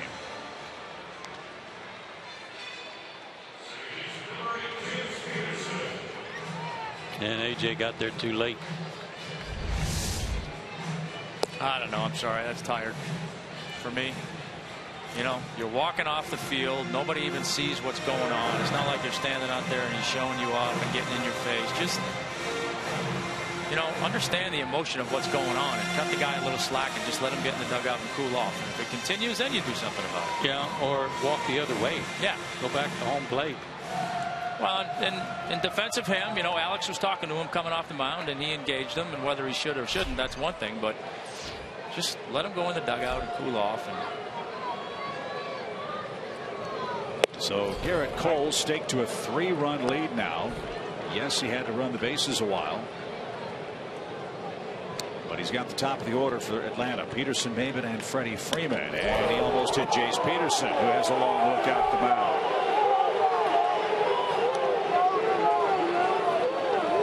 Well, if I'm the Braves right now, I'm just hoping we don't get a warning. That's what I'm hoping for. Yeah.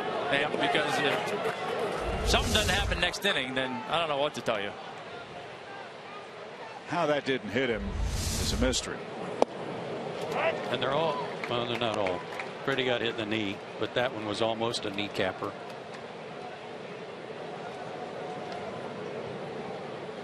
And Cole will be due third in the 6th inning. And if Wood has been ejected, that means the Braves bullpen has to get to work, and it is. It's Cody Martin.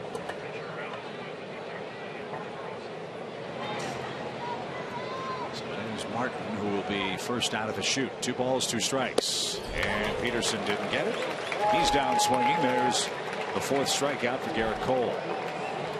Speaking of the Braves bullpen, apparently the organization's made a couple of veteran signings. David Ardsma was able to opt out of his contract with the Dodgers. Atlanta has scooped him up and sent him to Gwinnett. And they've also signed Dana Evelyn, who was with the Red Sox. He had an opt-out clause in his contract. Evelyn's a left-handed pitcher. He too will report to Gwinnett, which also has Peter Moylan making his way back from the 2nd Tommy John surgery. So that's 3 veteran major league pitchers that the Braves can summon from the minor leagues if they need to bolster the bullpen. No balls and a strike for Maybin. Late swing and bounced like the Braves dugout foul.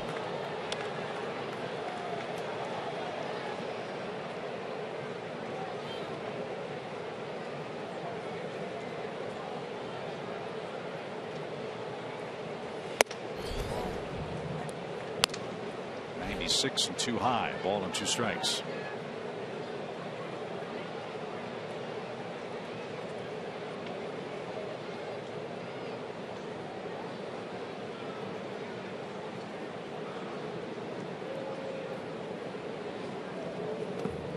Swing and a miss at a slider. That was a filthy pitch. 2 out.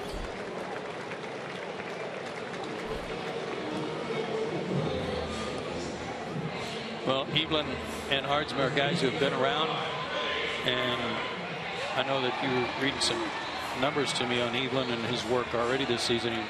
Hardly any walks, so Correct. if those guys are throwing strikes, that would be a real shot in the arm for the Braves bullpen. See if Freddie can exact some revenge with 2 outs. First pitch of the outside corner, a strike. Braves have scored 5 or more runs in 7 consecutive games. They're being shut out on 4 hits today. Quickly 0-2.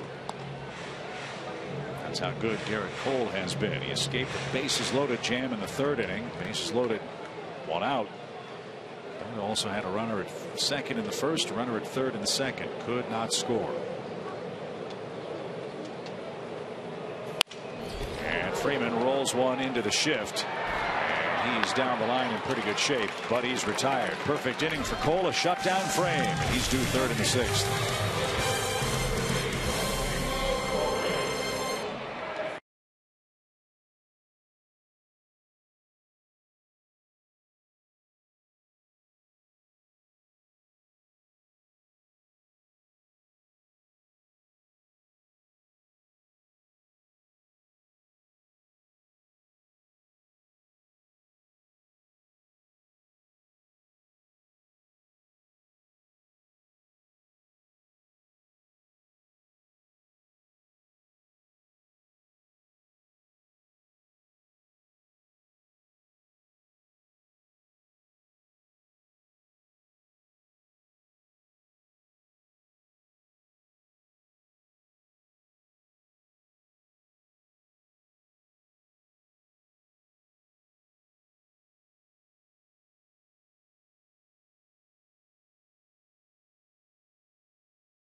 And with one out, don't know if some retribution was trying to be applied to Garrett Cole. But this sequence, guys, our Toyota key sequence of the game. Yeah, after missing inside, it's hard to get a strike call from Mark Carlson. The pitch did look a little low, but this is the one. Watch AJ hold that for the longest time, and that may have been the biggest complaint. Yeah. Maybe technically not a strike, but against the pitcher, yeah, you know, I can see his frustration on that, but I still maintain. Let him get in the dugout, cool off, get rid of his emotions in the moment, and let's move on. I think that was a little bit of a lame toss. I think AJ's still talking to Mark Carlson about that very point. As Cody Martin takes over for Atlanta, he'll work inning number 6. This is the dicey part of the ball game for the Braves. They're already down 3. The bullpen's been rocked the last 10-11 ball games.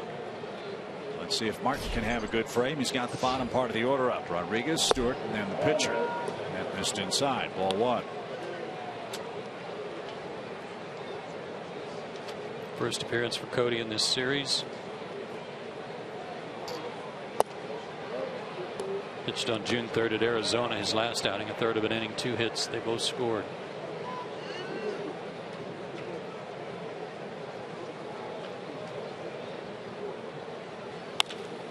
Line drive to left. Will it hang up for Todd? Nope. He'll play it on a short hop. And Sean Rodriguez leads off with a single. Chip, you're talking about those 2 guys the Braves signed that may be some bullpen help.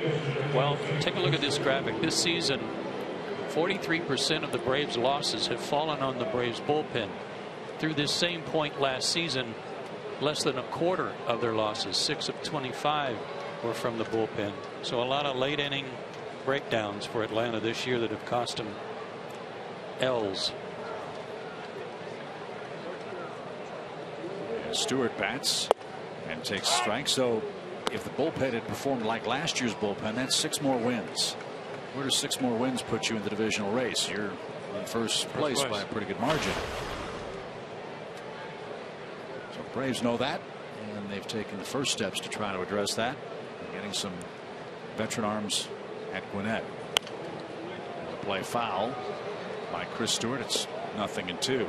Well, you had to figure there's going to be some inconsistency there in the middle grouping. You know, you got the 2 veteran guys on the back end, and then even Louis Avalon, but you know, he's trying to find his way again a little bit too. But then the rest of the guys are relatively inexperienced, so you know, it's the unknown. You don't know what you're going to get from outing to outing, week to week.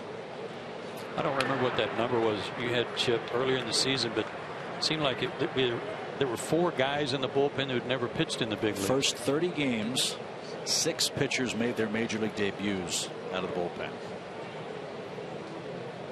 including Williams Perez, who's now in rotation for Atlanta. Swing and a miss. Snap throw to first. Runner back safely. Stewart's retired for the first time, and now we'll see him take that back a second time. Stewart's been retired. And 1 on, 1 out. And let's see what awaits Garrett Cole.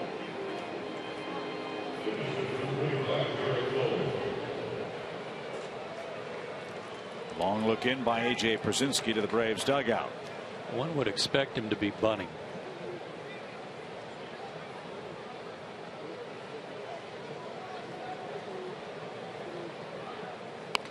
He was, and it's back to the mound. The play is to first. Sacrifice for Cole.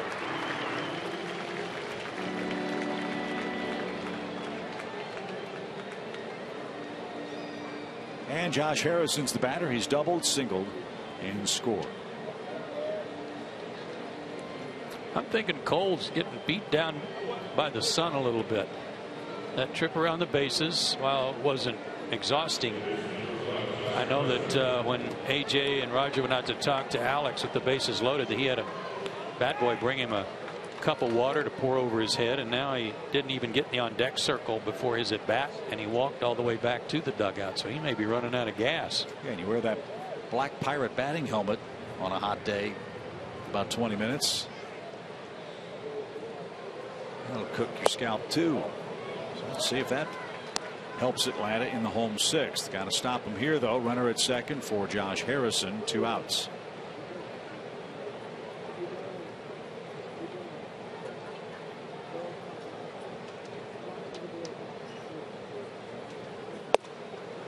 There's a strike. It's 1-1. Padres are here tomorrow night. They're losing in Cincinnati 4-0 today.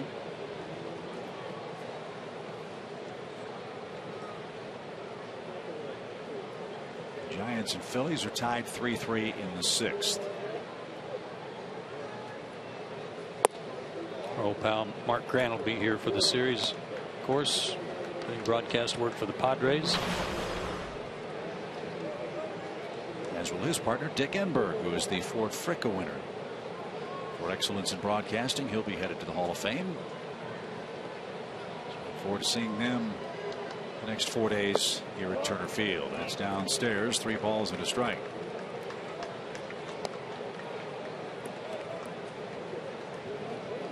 Major League Draft begins tomorrow.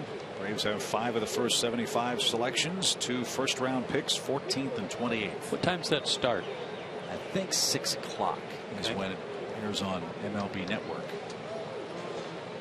I'm not sure how much time goes between picks in the first round. Hopefully it's not as long as the NFL draft. Ooh, man. 7 o'clock. It's 7 o'clock. Okay, so they go on the air. I think it's 6. Walk to Harrison.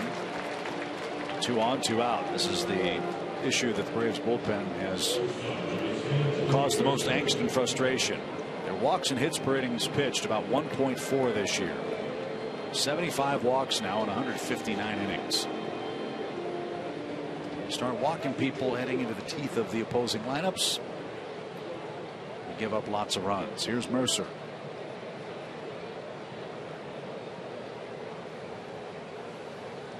Pickoff play. Safe. Hamilton patted his chest like that was my fault. I don't know if it was because of the way he put the tag down, which I don't know that he could have done any better. He was there. Throw was good. Yeah, the swipe looked like it got him on the elbow. Maybe that's what he's mad about. If the tag's lower, he's got a shot. Well, he didn't quite get to the bag, and that might have made the tag a little easier.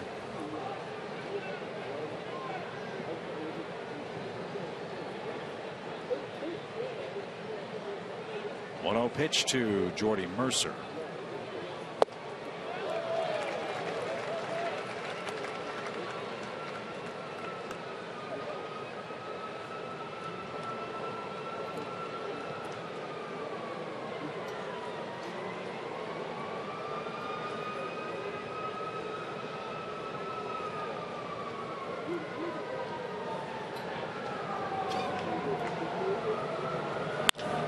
Fly ball centered. Well hit, but not well enough. Maben drifts back. He's got it. That will retire the side. Let's hope some of that Georgia heat's affecting Garrett Cole. He leads by 3 with 4, 5, 6 hitters coming up for Atlanta.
Cole's firing a 4-hit shutout. Let's get to our AT Universe trivia question here in Game 3. Since 2013, Cole's allowed 22 homers. That's the third fewest in the league, with a minimum of 300 innings. Who's allowed the fewest home runs since 2013 in the National League? Somebody we faced recently. Doug Fister. That'd be a great call. Sinker ball guy.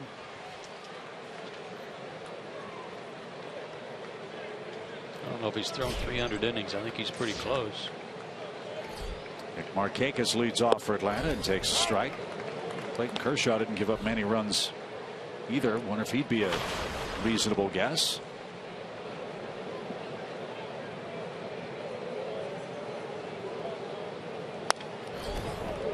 Fouled back by Nick, who's 0 for 2 and 1 for 9 so far in the series.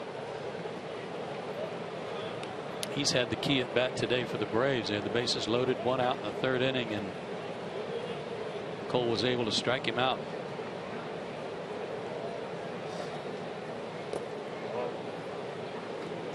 One ball, 2 strikes.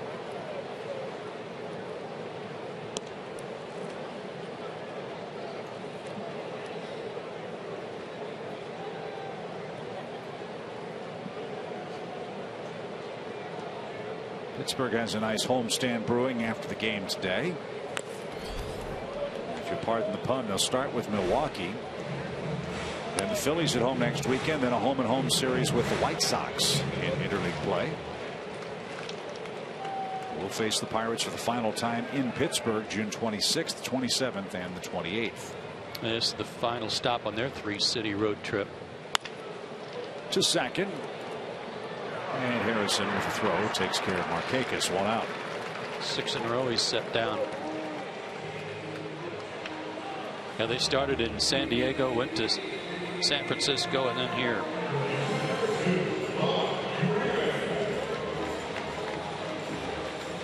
Pittsburgh trying for its 31st win of the year.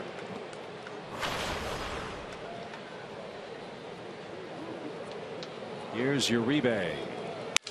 And he breaks his bat and flares 1 out beyond second and into shallow right center field, right off the end of the bat. And you know, Juan wishes he had that kind of luck last time up. Would have come with the bases loaded. But he starts something here in the 6th, the 1-out hit.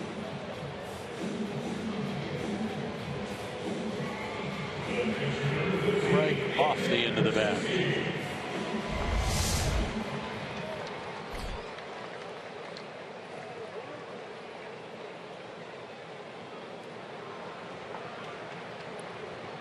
AJ Przinsky is 0 for 2.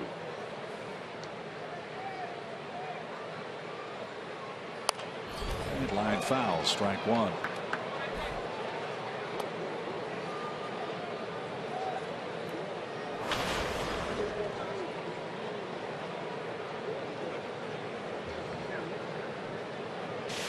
Pitches for Garrett Cole. The 3rd inning, his most stressful, but he got out of it.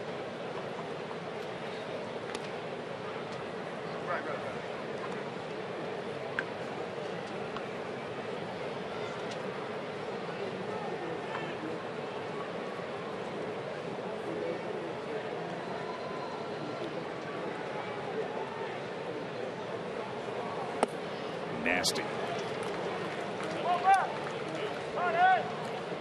I'm not sure what you do with that, because even if you do hit it, you're going to hit it off your shin. Yeah. And I was watching him warm up this inning, and he gave a sign like a changeup, and he threw a slider, threw it slower, and Stewart he just adjusted his position where he was going to set up the target. So it's true what I was told, that he uses the slider for his off-speed pitch and that back foot.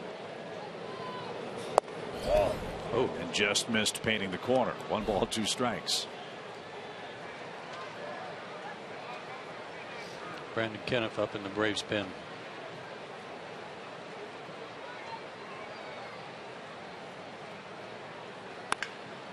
Line drive towards center, and McCutcheon nearly overran it. Recovered. Przinsky's the 2nd out. and 2 men are down. Tommy, I was talking to Joe on a broadcast a few days ago about something I read Mike Matheny of the Cardinals was talking about. Why don't more pitchers work out of the stretch? Because game situations, that's when you're needing to make your most difficult pitches. Well, when you say why don't they work out of the stretch, meaning all the time or more frequently than employing the windup, for example. Because I think that it does require a little bit more effort out of the stretch.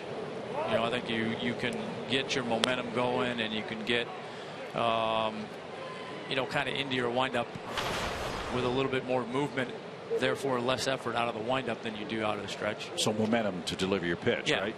Really? Yeah. But you can understand what Mike is saying, and that. Oh, absolutely. You're in trouble. You're in the stretch. Yeah, no, that's absolutely. when you make your best pitches.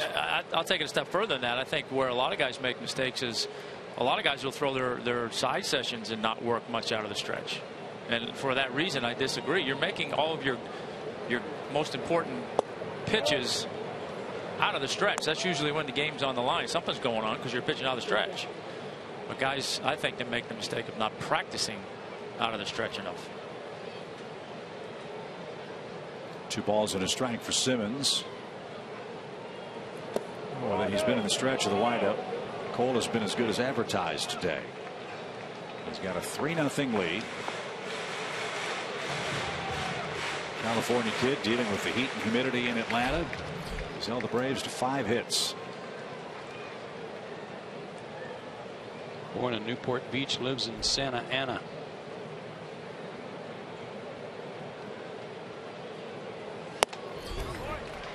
And he just walked Simmons. So Todd Cunningham will bat, and he will represent the tying run. He did not like the fact that Chris Stewart walked that baseball out to him either. He wanted it right away.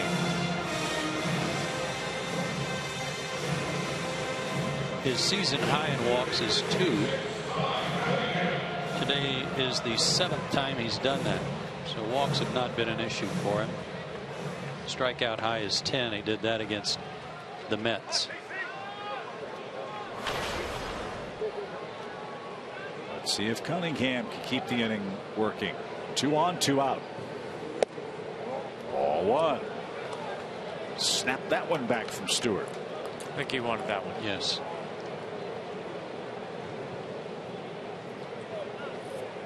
If Carlson wants to throw him out, it's okay with me. Yeah, why not? The way he's pitching.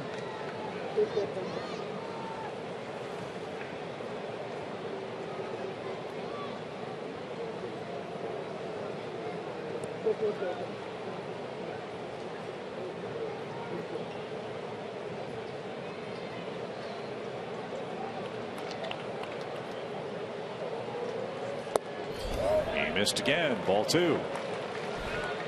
Joey Trdoslavich has grabbed a bat. He's on deck. He would pinch hit for Cody Martin if the inning stays alive. And Clint Hurdle will get his bullpen working.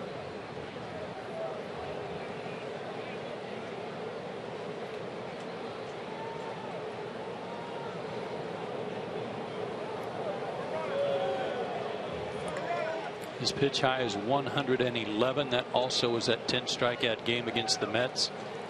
100 pitches even in his last start at San Francisco over 7 innings.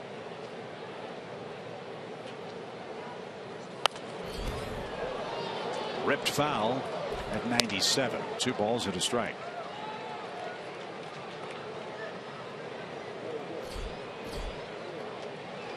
.6'4", 225. 24 years old.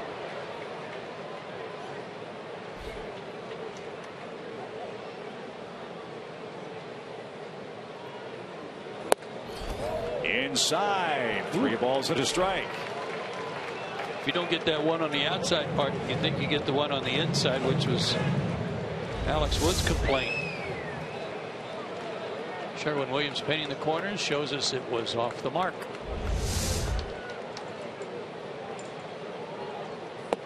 And Cunningham has walked to load the bases. Cole has walked 3 men. And now Trdoslavich is going to come up with a chance to change the game with 1 swing of the bat.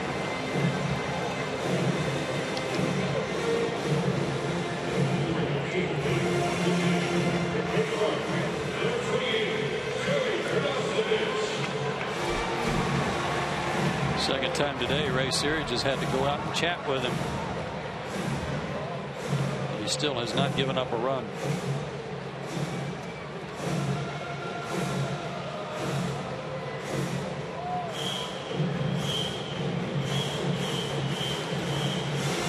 Well, Ray Series has done a nice job with his Pirate staff, hasn't he?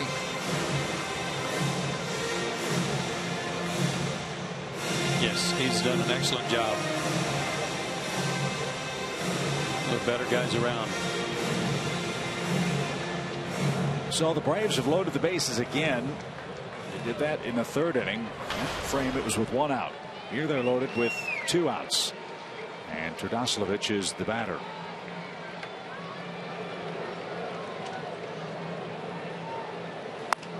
Right off his knuckles and into the Pirate dugout. Strike 1. Wow. Come off the bench and there's 99 on your knuckles. Yeah, there's only, I don't know who throws to you when you go upstairs. If you want to hit the cages, they're not throwing 99. No. The machine's not. No person is. I don't blame Cole for going right back in there.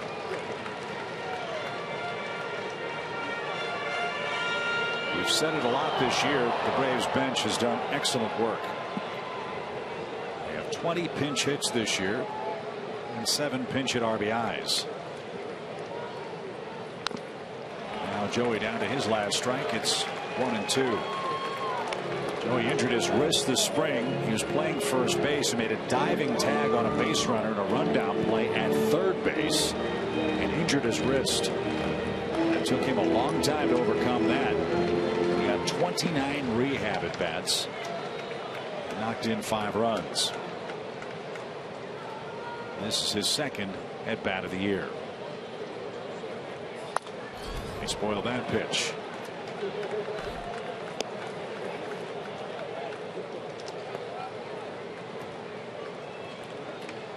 Joey can play first. He can play the corner outfield spots. Switch hitter.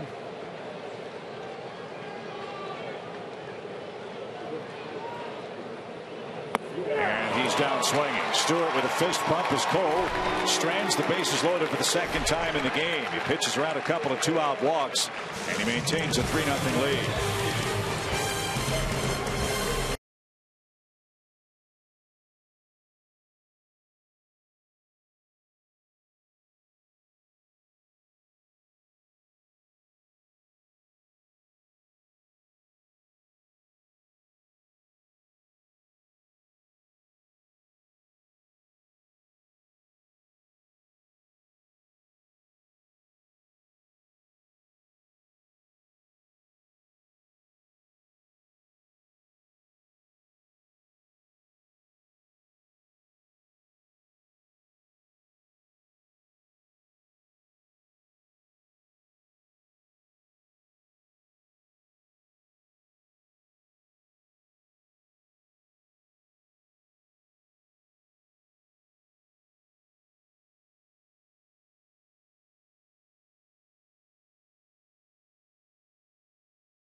Braves, unfortunately 3-0. But the good news is I've got Brian Bridges, director of scouting, one of the big decision makers, along with Roy Clark and John Hart in tomorrow's MLB draft. We're excited to have you here. Great choices in the past. Want to know, without you revealing names, what your strategies are for tomorrow. All right, our strategies are to go after high upside, high athletic players definitely both pitchers and position players, guys who are athletes, guys who play multiple sports, guys who have the stuff to help us not only get to October, but go deep in October in the future. I got you, and I got to know this. When you go in there, if you have any specific needs, do you draft for that specific need, or do you just go after the best player available? We go after the best player available. If you start drafting off of needs, you put yourself in a tough situation. So you really want to draft the best player available to put yourself in a good position for your next pick. You never want to draft on need. Gotcha. Thanks so much. Back to you guys, Chip. Okay, Paul, thank you very much. And that pitch to McCutchen earns the warning for the 2 plunkings suffered by Freeman and Simmons. Brandon Kniff threw behind Andrew McCutchen, but missed him. Andrew can thank Garrett Cole for that. And a fly ball to right. Will be handled by Nick Markakis. And there's the first out. Now McCutchen will take a left turn. He won't even approach the mound. Kniff walks out towards second base with the first out. Thanks to Brian Bridges for taking time out of the war room. I think he's still sitting down there with Paul. Yeah. I'd love to ask, if Paul could ask, what's it like following a guy like Roy Clark, who is so important in that job for the Braves. This is Brian's first draft as the director of scouting for the Braves. So his heart's got to be pumping extra hard for the action tomorrow, huh, Paul? Well, it is, and our heart's pumping in this heat down here as we're crushing a little bit of water. Roy Clark coming back to the Braves. You excited about that? And this is your, I guess, first time with him in the room? Well, I worked for him as an area scout, but having Roy back in the room with us, I mean, 30 years of experience, drafted Wainwright, you know, a bunch of all-stars that have played this game out here on this field. He's been very instrumental and very influential as far as helping me make good decisions in my first year as scouting director. Gotcha. And then how about local prospects in Georgia? You guys always do a good job of covering the area. You see Alex Wood. Some pretty good players in Georgia this year? There are. There's a good mix of athletes, catchers, pitchers, guys who can really swing the bat. There's a lot of high upside in this state. And you know what? Just for the state of Georgia alone, I think the high school coaches do a great job with the kids, definitely developing them as young men and baseball players. Last question, I got to know, if all things are equal and you have a great pitcher and a great position player, are you partial to one at this time? Well, I would say the way the game is going, I would be a little more partial to the position player for the lack of position players. So, you know, you can get pitching deeper in the draft, but, you know, if you can find a position player you can sink your teeth in, definitely a guy that has a chance of being a middle of the order bat. That's kind of the way that, you know, I feel comfortable going. Gotcha. Well, and just so you know, Chip, I asked him about the trade. He would not trade Chris Bryant for Matt Harvey. He's holding on to those big position players, as you just heard there. Thanks for your time in the interview. Good luck tomorrow. All right, Back Paul, to you guys. that's a great point. And who knows, maybe the Braves will be able to draft a Mike Trout, a Matt Harvey, and a Brian McCann type player in the action beginning tomorrow. Exciting times.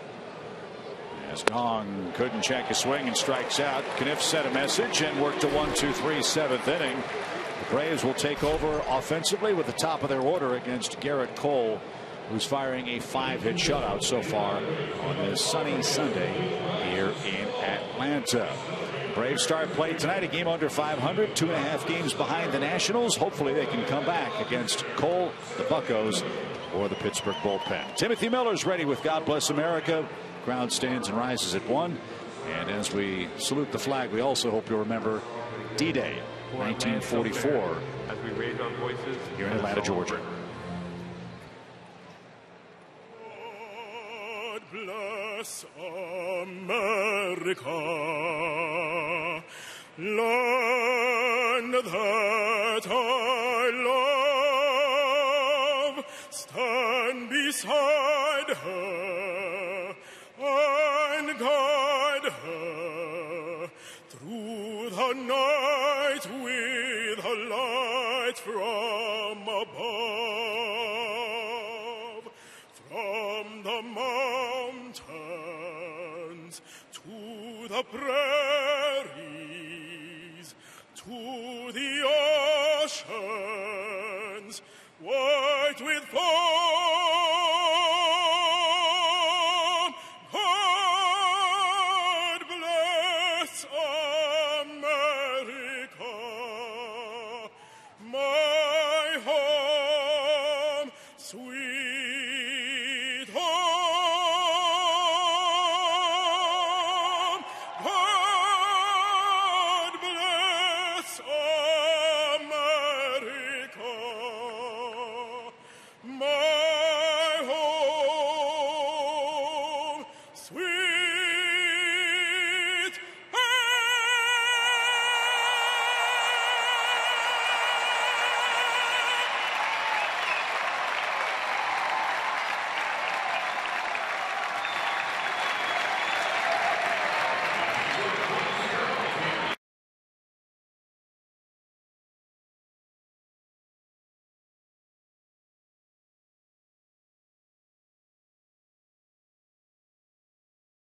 and your local Ford dealer. Pittsburgh 3, Atlanta nothing as we head to the home 7th. Braves will have the top of their order coming up. It'll start with Chase Peterson. International pop sensation Charlie XCX will perform after the game this Wednesday, June 10th. It's a free post-game concert presented by Coca-Cola and Delta Airlines. VIP field and backstage passes are now available. Go to Braves.com/concerts for all the details. Garrett Cole was ready to go before home plate umpire Mark Carlson was, and he had to walk off the mound. Delivered a quick strike to Jace. 1 for 2 with a walk. Side, even count. One defensive change for Pittsburgh. Gregory Polanco has taken over in right field.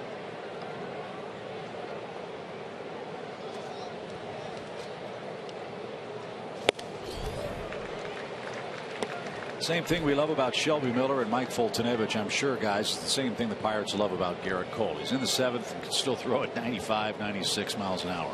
Yeah, he's rushing it up there. I don't think he's got his best command today, but still pretty good. Oh, no. He has walked 3. He has hit 2. Only 5 Braves hits. Old stuff good enough to strand the bases loaded for Atlanta twice in the game today. Alex Wood started for the Braves, went 5 innings and was ejected, arguing with Mark Carlson. Little pop up deep short, but Marte with good closing speed gets there, and there's the first out. Well, they cover ground. They got some outfielders across the board that can go get them. And in their ballpark, you have to. Big left center area, big center area. Right field is a short field in Pittsburgh. So Cole has his first out of the inning. Cameron Maybin bats. Cameron's got another good day brewing. 2 hits. Both singles in the first and the third innings. He's 7 for 12 in the series. Ball 1. Cole did not give up an earned run in his last start at San Francisco. His last earned run he allowed was the last inning he pitched at Miami 2 starts ago. So he's got a string of 13+ innings without an earned run. So his ERA keeps dipping.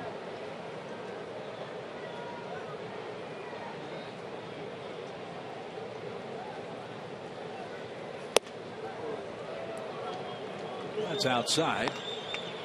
3 balls, no strikes. First National League final is in today. Cincinnati fired a shutout at home. So that's tough to do. They beat San Diego 4-0. Padres will be here tomorrow night. And they will remind fans in Atlanta of the Braves team last year, not just with the names on the backs of the shirts, but the way the Padres play. If they hit home runs, they look like the 27 Yankees. If they don't, they look like the 2014 Braves. Well, let's hope that team shows up. 3 balls, 2 strikes. Sharply hit, and Maybin with that short stroke has a 1-out hit.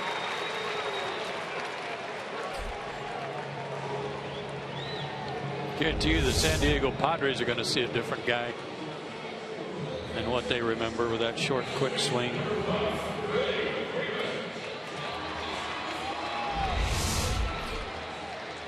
Three more hits for Maybin.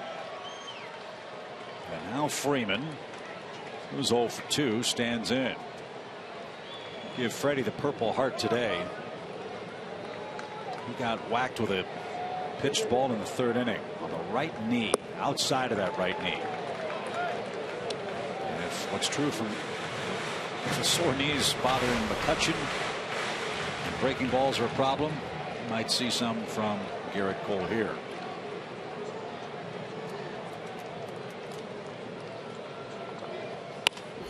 Down the left field line and into the seats. 2.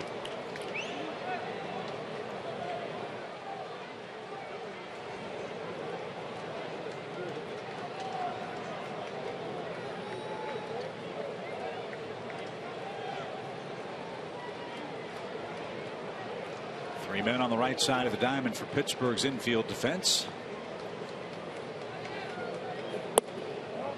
There's the breaking ball that missed. Yeah, that's his hard slider. That's 87. That back foot hard slider. And then he'll take some off of it and use it like a changeup too. Which it might have been the pitch that Turdoslavich struck out on last inning. That's tipped and caught by Stewart. Freeman's down on strikes. Cole has 7 strikeouts. He's thrown the most pitches of any game he started this year now. Here's the slower one. I didn't see the speed on that one, but well located.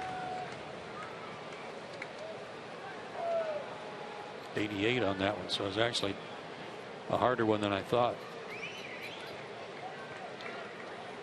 Cole's had Markakis' number today. Nick is 0 for 3. And he got a corner that time. Markakis, not sure about that.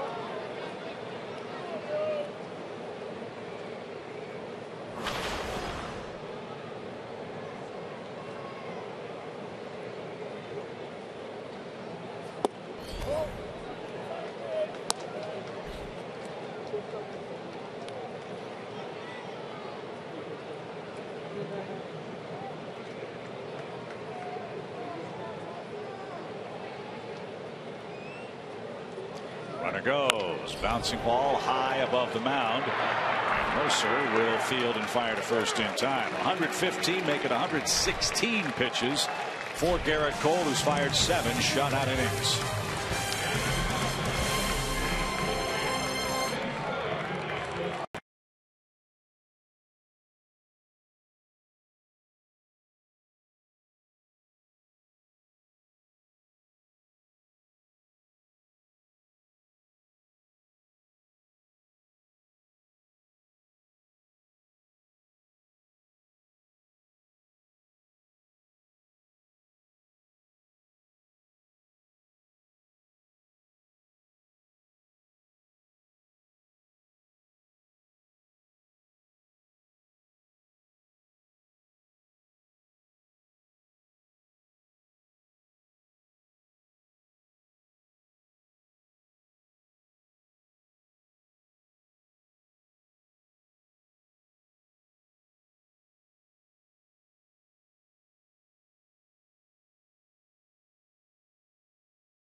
For a chance to win round-trip airfare anywhere Delta flies in the continental United States, 2-night hotel accommodations, and $250 spending cash. Enter on your mobile devices or computer at foxsports.com/south/Delta. Good luck. It's late on a hot day in Atlanta. Pirates lead 3-0 as we move to the 8th inning.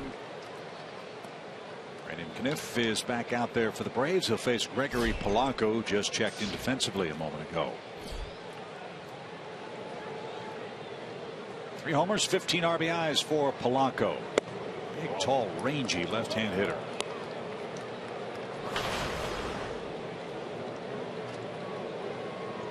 He's had a good series.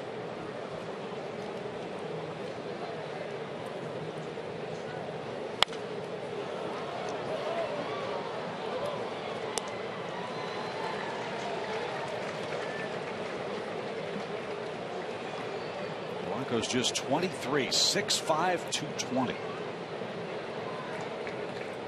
He looks more slender than that.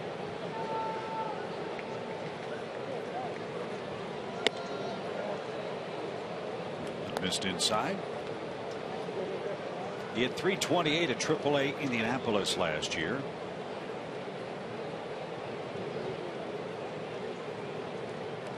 14 stolen bases for the Pirates. Hit .235. This one slashed toward left. Cunningham on the run near the line. Got there. 1 out. Time for a look at our Coors Light Cold Hard Fact. And again, going back to what you said earlier, Chip, about the acquisition the Braves have announced about Evelyn and Ardsma. These were the standings in the National League East June 1st, 2003. Florida Marlins were in last place, 12 games back. They picked up one guy for their bullpen. Is really the only major move they made, and that was Uguith Urbina. They went 92-70, went on to win the division playoffs, I should say, the NLCS, and won the World Series. So even that single improvement in their bullpen turned the tide for that ball club. No balls and a strike for Sean Rodriguez, who's singled in 3 trips. Cubs fans don't like to remember 2003 very much. They don't like to remember much of anything. Hang with them. Yeah. Yeah. That was the infamous Bartman series against the Marlins. What was it Jack Brickhouse said? Anybody can have a bad century. That's exactly right. 1 ball, 1 strike. And Rodriguez took another one. Well, we'll all be Cubs fans after this game, win or lose. They're in Washington. Cubs are playing the Washington Nationals.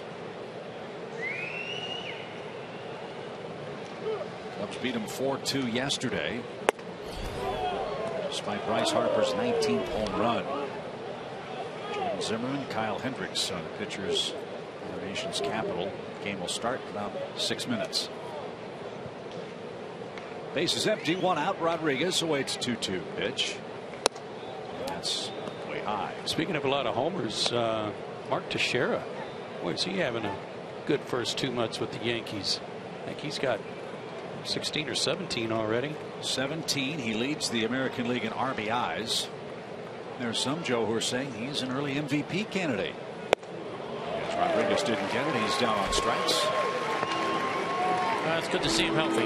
He's battled some injuries for sure. Saw him in spring training. He said it was the best he had felt in 2 years.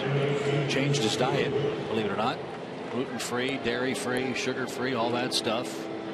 He looked great in the spring, and a good day for the Yankees this afternoon. They beat the Angels at home 6-2. The Yankees have won 6 straight games. They're the hottest team in the American League now. Here's Stewart. Strike 1. I think about the only thing that would help me is if I went food free. I was going to say that free, all that. That might have been the end of my career. So I had to make that change.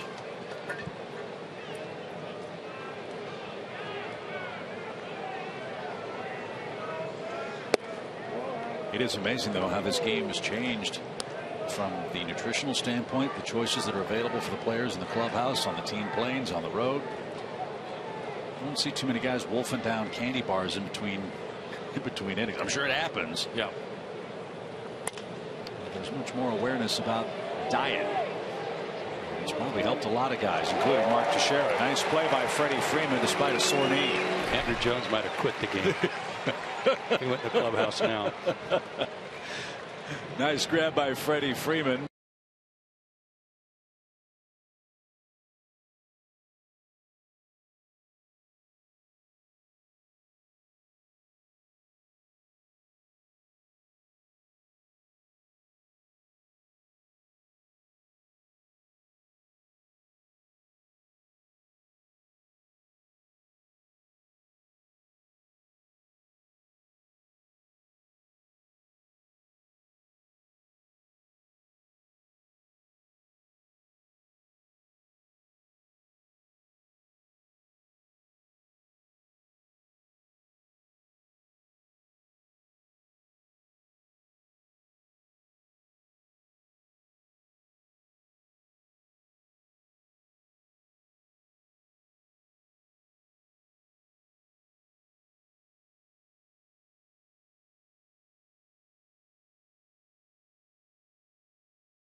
Done for the day, so we will get back to our AT&T Universe trivia question.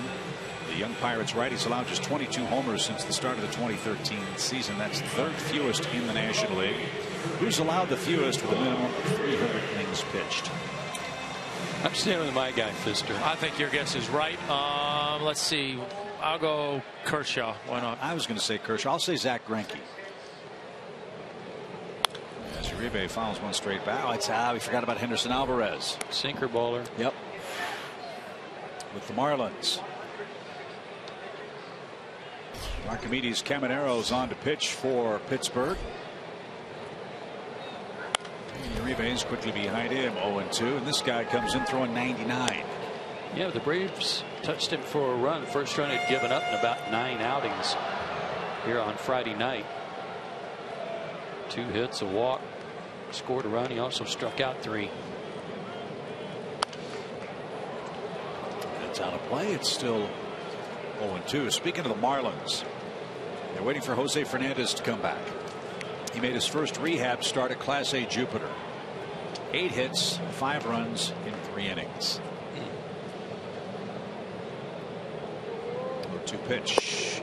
Just missed. 1 ball, 2 strikes. Well, I would guess that first one is always the scariest for you, knowing how much you can let it go and not worry that your arm's going to break again.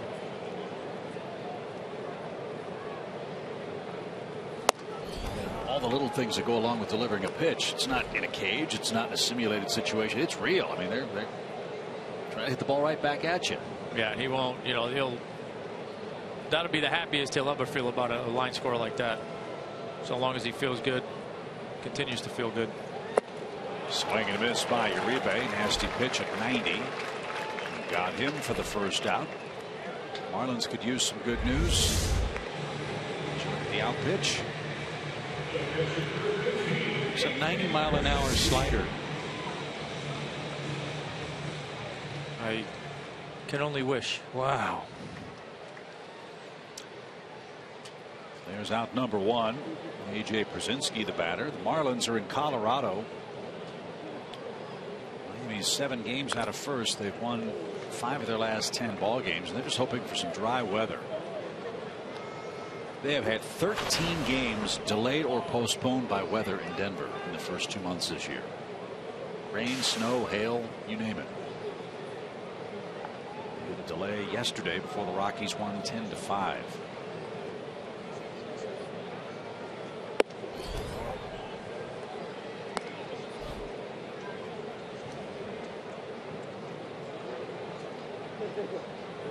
Just need some runners and somebody to split a gap.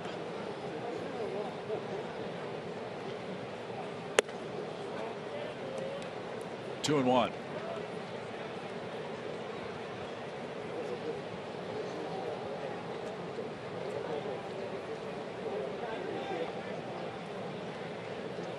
The Mets play in Arizona shortly. They wrap up their series with the Diamondbacks. That one's a broken bat toward first. Nice play, Rodriguez. Pitcher to the bag in time. 2 out. Diamondbacks beat the Mets 2-1 yesterday. Wellington Castillo, just acquired, hit a 2-run homer for Arizona. Mets, I think, have lost 5 games this year when they've allowed 2 runs or less. That was the Trumbo trade, right? Yes. Castillo coming from Seattle. Correct. He just kind of made a pit stop there, though, after leaving, where was it, the Cubs? The Cubs, yep. And today the Mets have Jacob deGrom facing Josh Colmenter at Chase Field.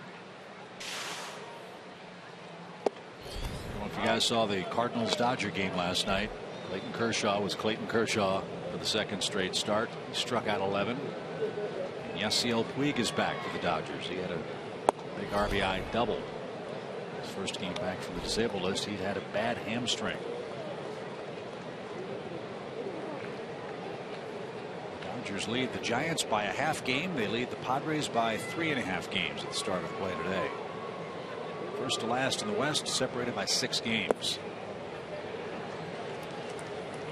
Far and away the closest division in the National League.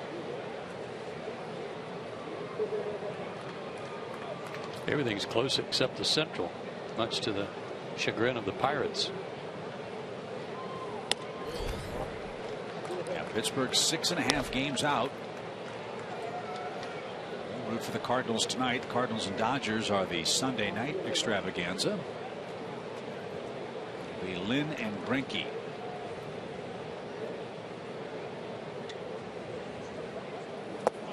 And ball 4. That helps. Runner at first, 2 outs for Todd Cunningham. There's bad chances, but they've all seemingly come with 2 outs in the inning.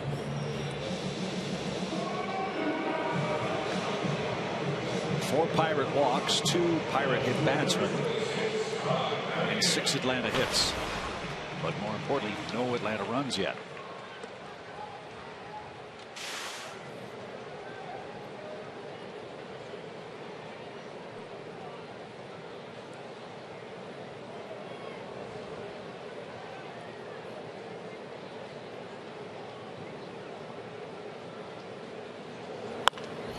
Yanked into the seats foul. It's off the facade of the club level. Hey, nice catch on the ricochet.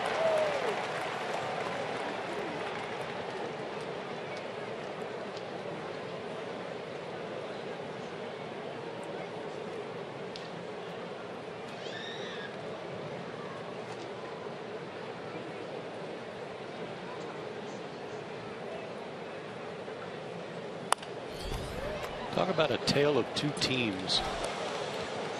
You keep wondering what the deal is with the Washington Nationals and why they are just kind of hovering around. Beg your pardon, it's the Mets, not the Nats. The Mets are 21-8 at home, and they are 9-19 on the road. Yeah, if they employed that playing 500 on the road theory, they'd be running away with it. I mean, you'd have to, my way of thinking, say Terry Collins has done an amazing job with the Mets considering all their injuries. They started play a half game out of first. No Wright, no Wheeler, no Parnell. Murphy's been in and out of the lineup.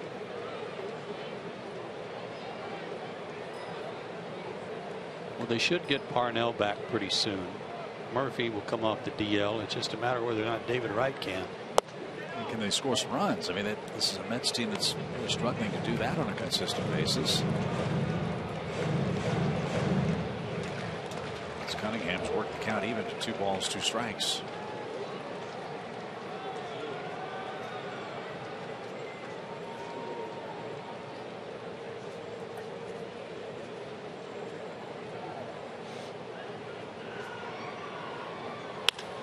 Fly ball toward left. And near the line, Marte. He's got it, and in foul ground makes the play to retire the side. That's 13th in runs, 11th in average. 3-0 as we head to the 9th. This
Braves fans, don't miss out on your chance to get a David Justice bobblehead presented by Delta Airlines this Tuesday, June the 9th, when the Braves take on the Padres. If you purchase the David Justice 4-game plan, you get a chance to meet David prior to the game. Offer valid through Friday. Go to Braves.com for more details. Sorry, we're past Friday, so that shouldn't have been on that memo. Well, you've got till 4:30 this afternoon. Yeah, hurry up and do it. Yeah. You get a chance to see Shelby Miller tomorrow night, Fultonevich on Tuesday, Williams Perez Wednesday, Julio Teheran on Thursday. Pedro Alvarez will face Trevor Cahill. Good work by Brandon Kinnup today. 2 innings of perfect 2 strikeout relief. Yeah, 6 up, 6 down. And now Cahill will face Pedro Alvarez for the Pirates. 9-1-2 coming up in the 9th. Trevor had a rough outing in game 1 of this series. 2 innings, 5 hits, 3 runs.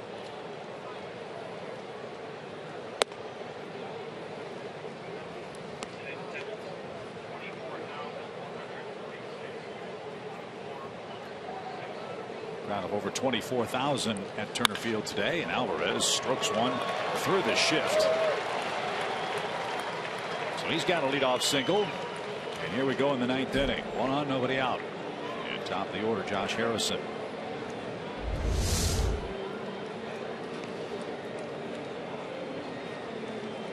Kept it down, but it was out over the plate for him.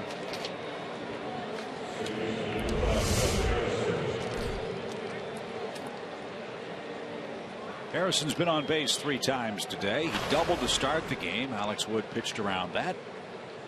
He had a 5th inning single after the long walk sequence to Garrett Cole, and then he scored the 2nd run. Second of 3 scored by the Pirates, all of them in the 5th inning. Josh Harrison's also walked. Alex went 5 innings, gave up 3 runs, and was ejected after that 5th inning. As he made his way to the Braves dugout, he was asking Mark Carlson, we think, inside outside, location on a pitch in that sequence that he didn't get. And as Alex was making his way to the dugout, Carlson tossed him.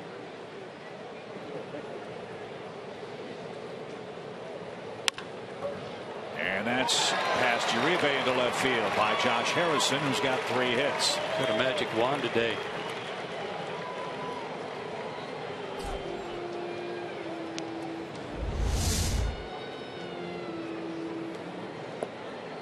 Fooled on a slider, but one-handed it.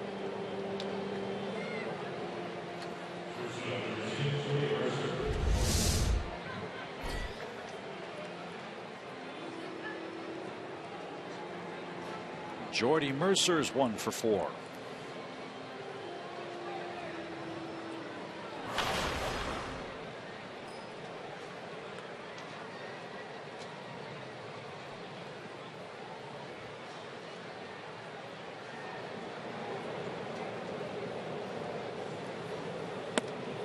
That's up and in, ball 1. 3 runs on 10 hits for the Pirates. No runs, 6 hits for the Braves today.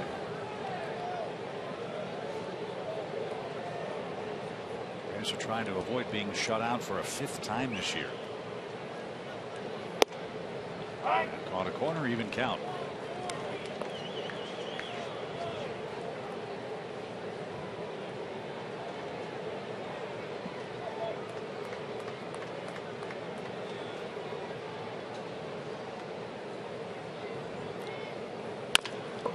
High hopper towards second. Back flip to Simmons. And Everton made a nice throw with some fancy footwork for the 2nd out. Alvarez to 3rd on the double play. Doesn't matter when he catches it or where or on what foot.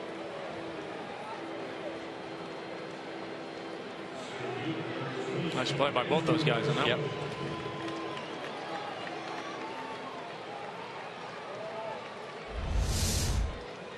McCutchen hitless today.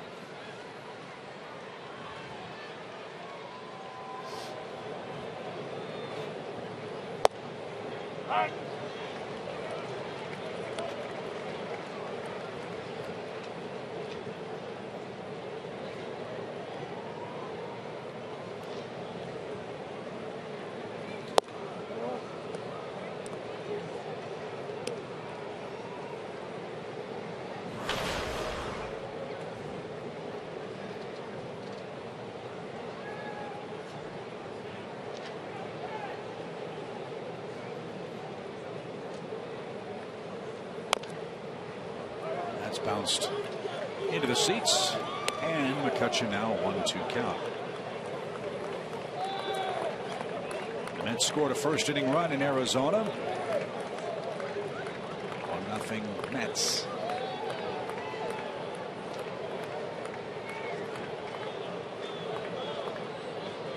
Here it's 3-0 Pittsburgh. Pitch. McCutchen eye opera to second. Peterson gave ground with a bare hand, made the play. Wow. That was risky, but it worked out.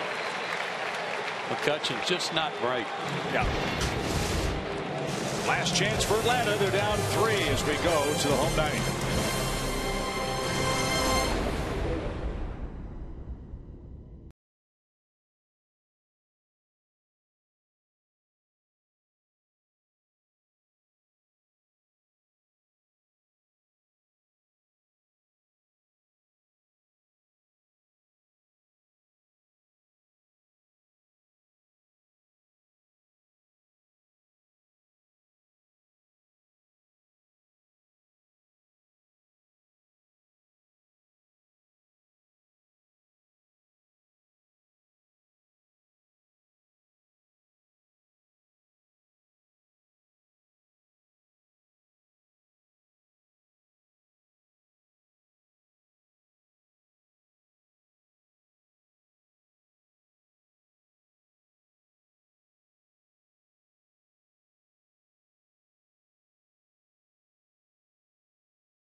If you're on the road traveling and want to watch your Braves, subscribe to MLB.TV Premium for live or on demand on over 400 devices. Real-time highlights, live look-ins, pitch tracking, and more.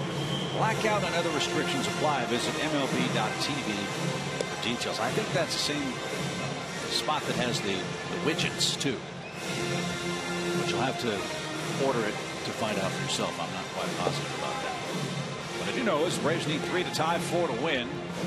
And they're facing a tough man in relief for the Pirates. Their closer, Mark Melanson, is on. Got the save here Friday night, but he gave up a run, gave up a couple of hits, then made a throwing error that actually had their bullpen busy because he was in such trouble in that 10-8 win for the Pirates. A lot of cutters off his fastball. His fastball is low 90s. Cutter and a curveball. So Pedro Siriaco will lead off, then Peterson, Maben, and Freeman. Boy, sweet justice would be for the Braves to get Freddie Freeman up with a chance to end the game with one swing of the bat. After being hit on the knee by Garrett Cole, the Pirates starter. We'll see if Atlanta can start a rally.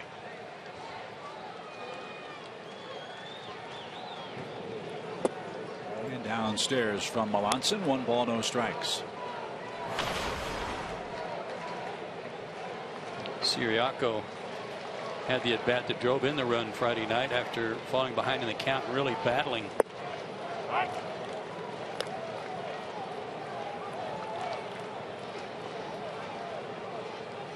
Rally caps are out.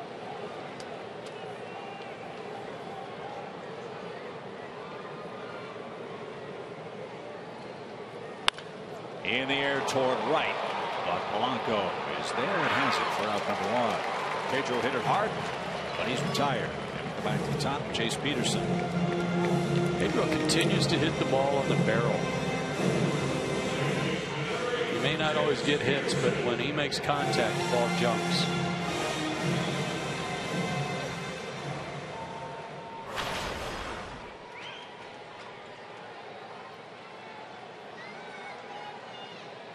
Chase Peterson. Steve, right 1.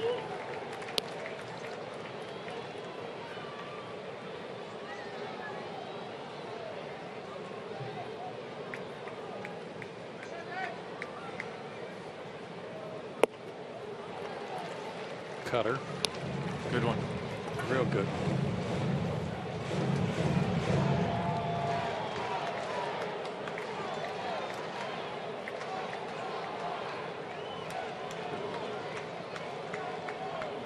That good cutter, it may not surprise you that Mark Melanson was once a Yankee. Is it hard on your arm to throw a cutter? Not, I mean, I guess there's the potential to be if you don't throw it right, you know. But I think if you're throwing it right, good mechanics, I don't think it's too bad. Is it more about finger pressure and grip? For some guys, it is, yeah. You know, they try to change finger pressure a little bit. The Yankees in 2010 were making a playoff push.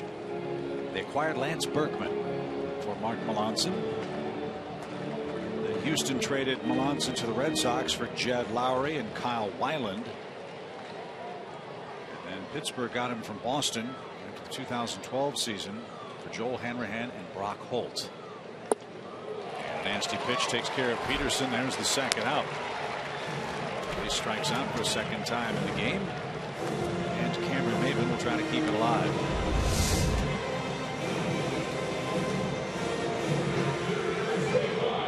That's just a good curveball there. Got him on speed and location.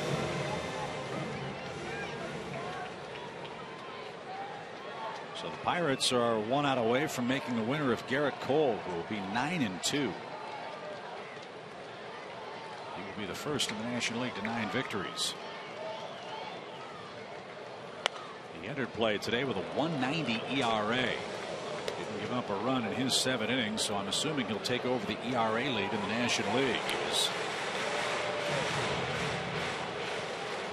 I know you'll leave a lasting mark on the Braves. Yeah. He dotted Simmons and Freddie Freeman today. Just missed. Max Scherzer started the day with the ERA lead in the National League. Shelby Miller second, Cole third. And Shelby pitches here tomorrow night. Popped up right side. Rodriguez over near the Braves dugout. Won't have a play. Second 3-hit game of the season for Cameron Maybin. If he gets another hit here today, he's going to climb over 300. He's at 298. What a charge for him.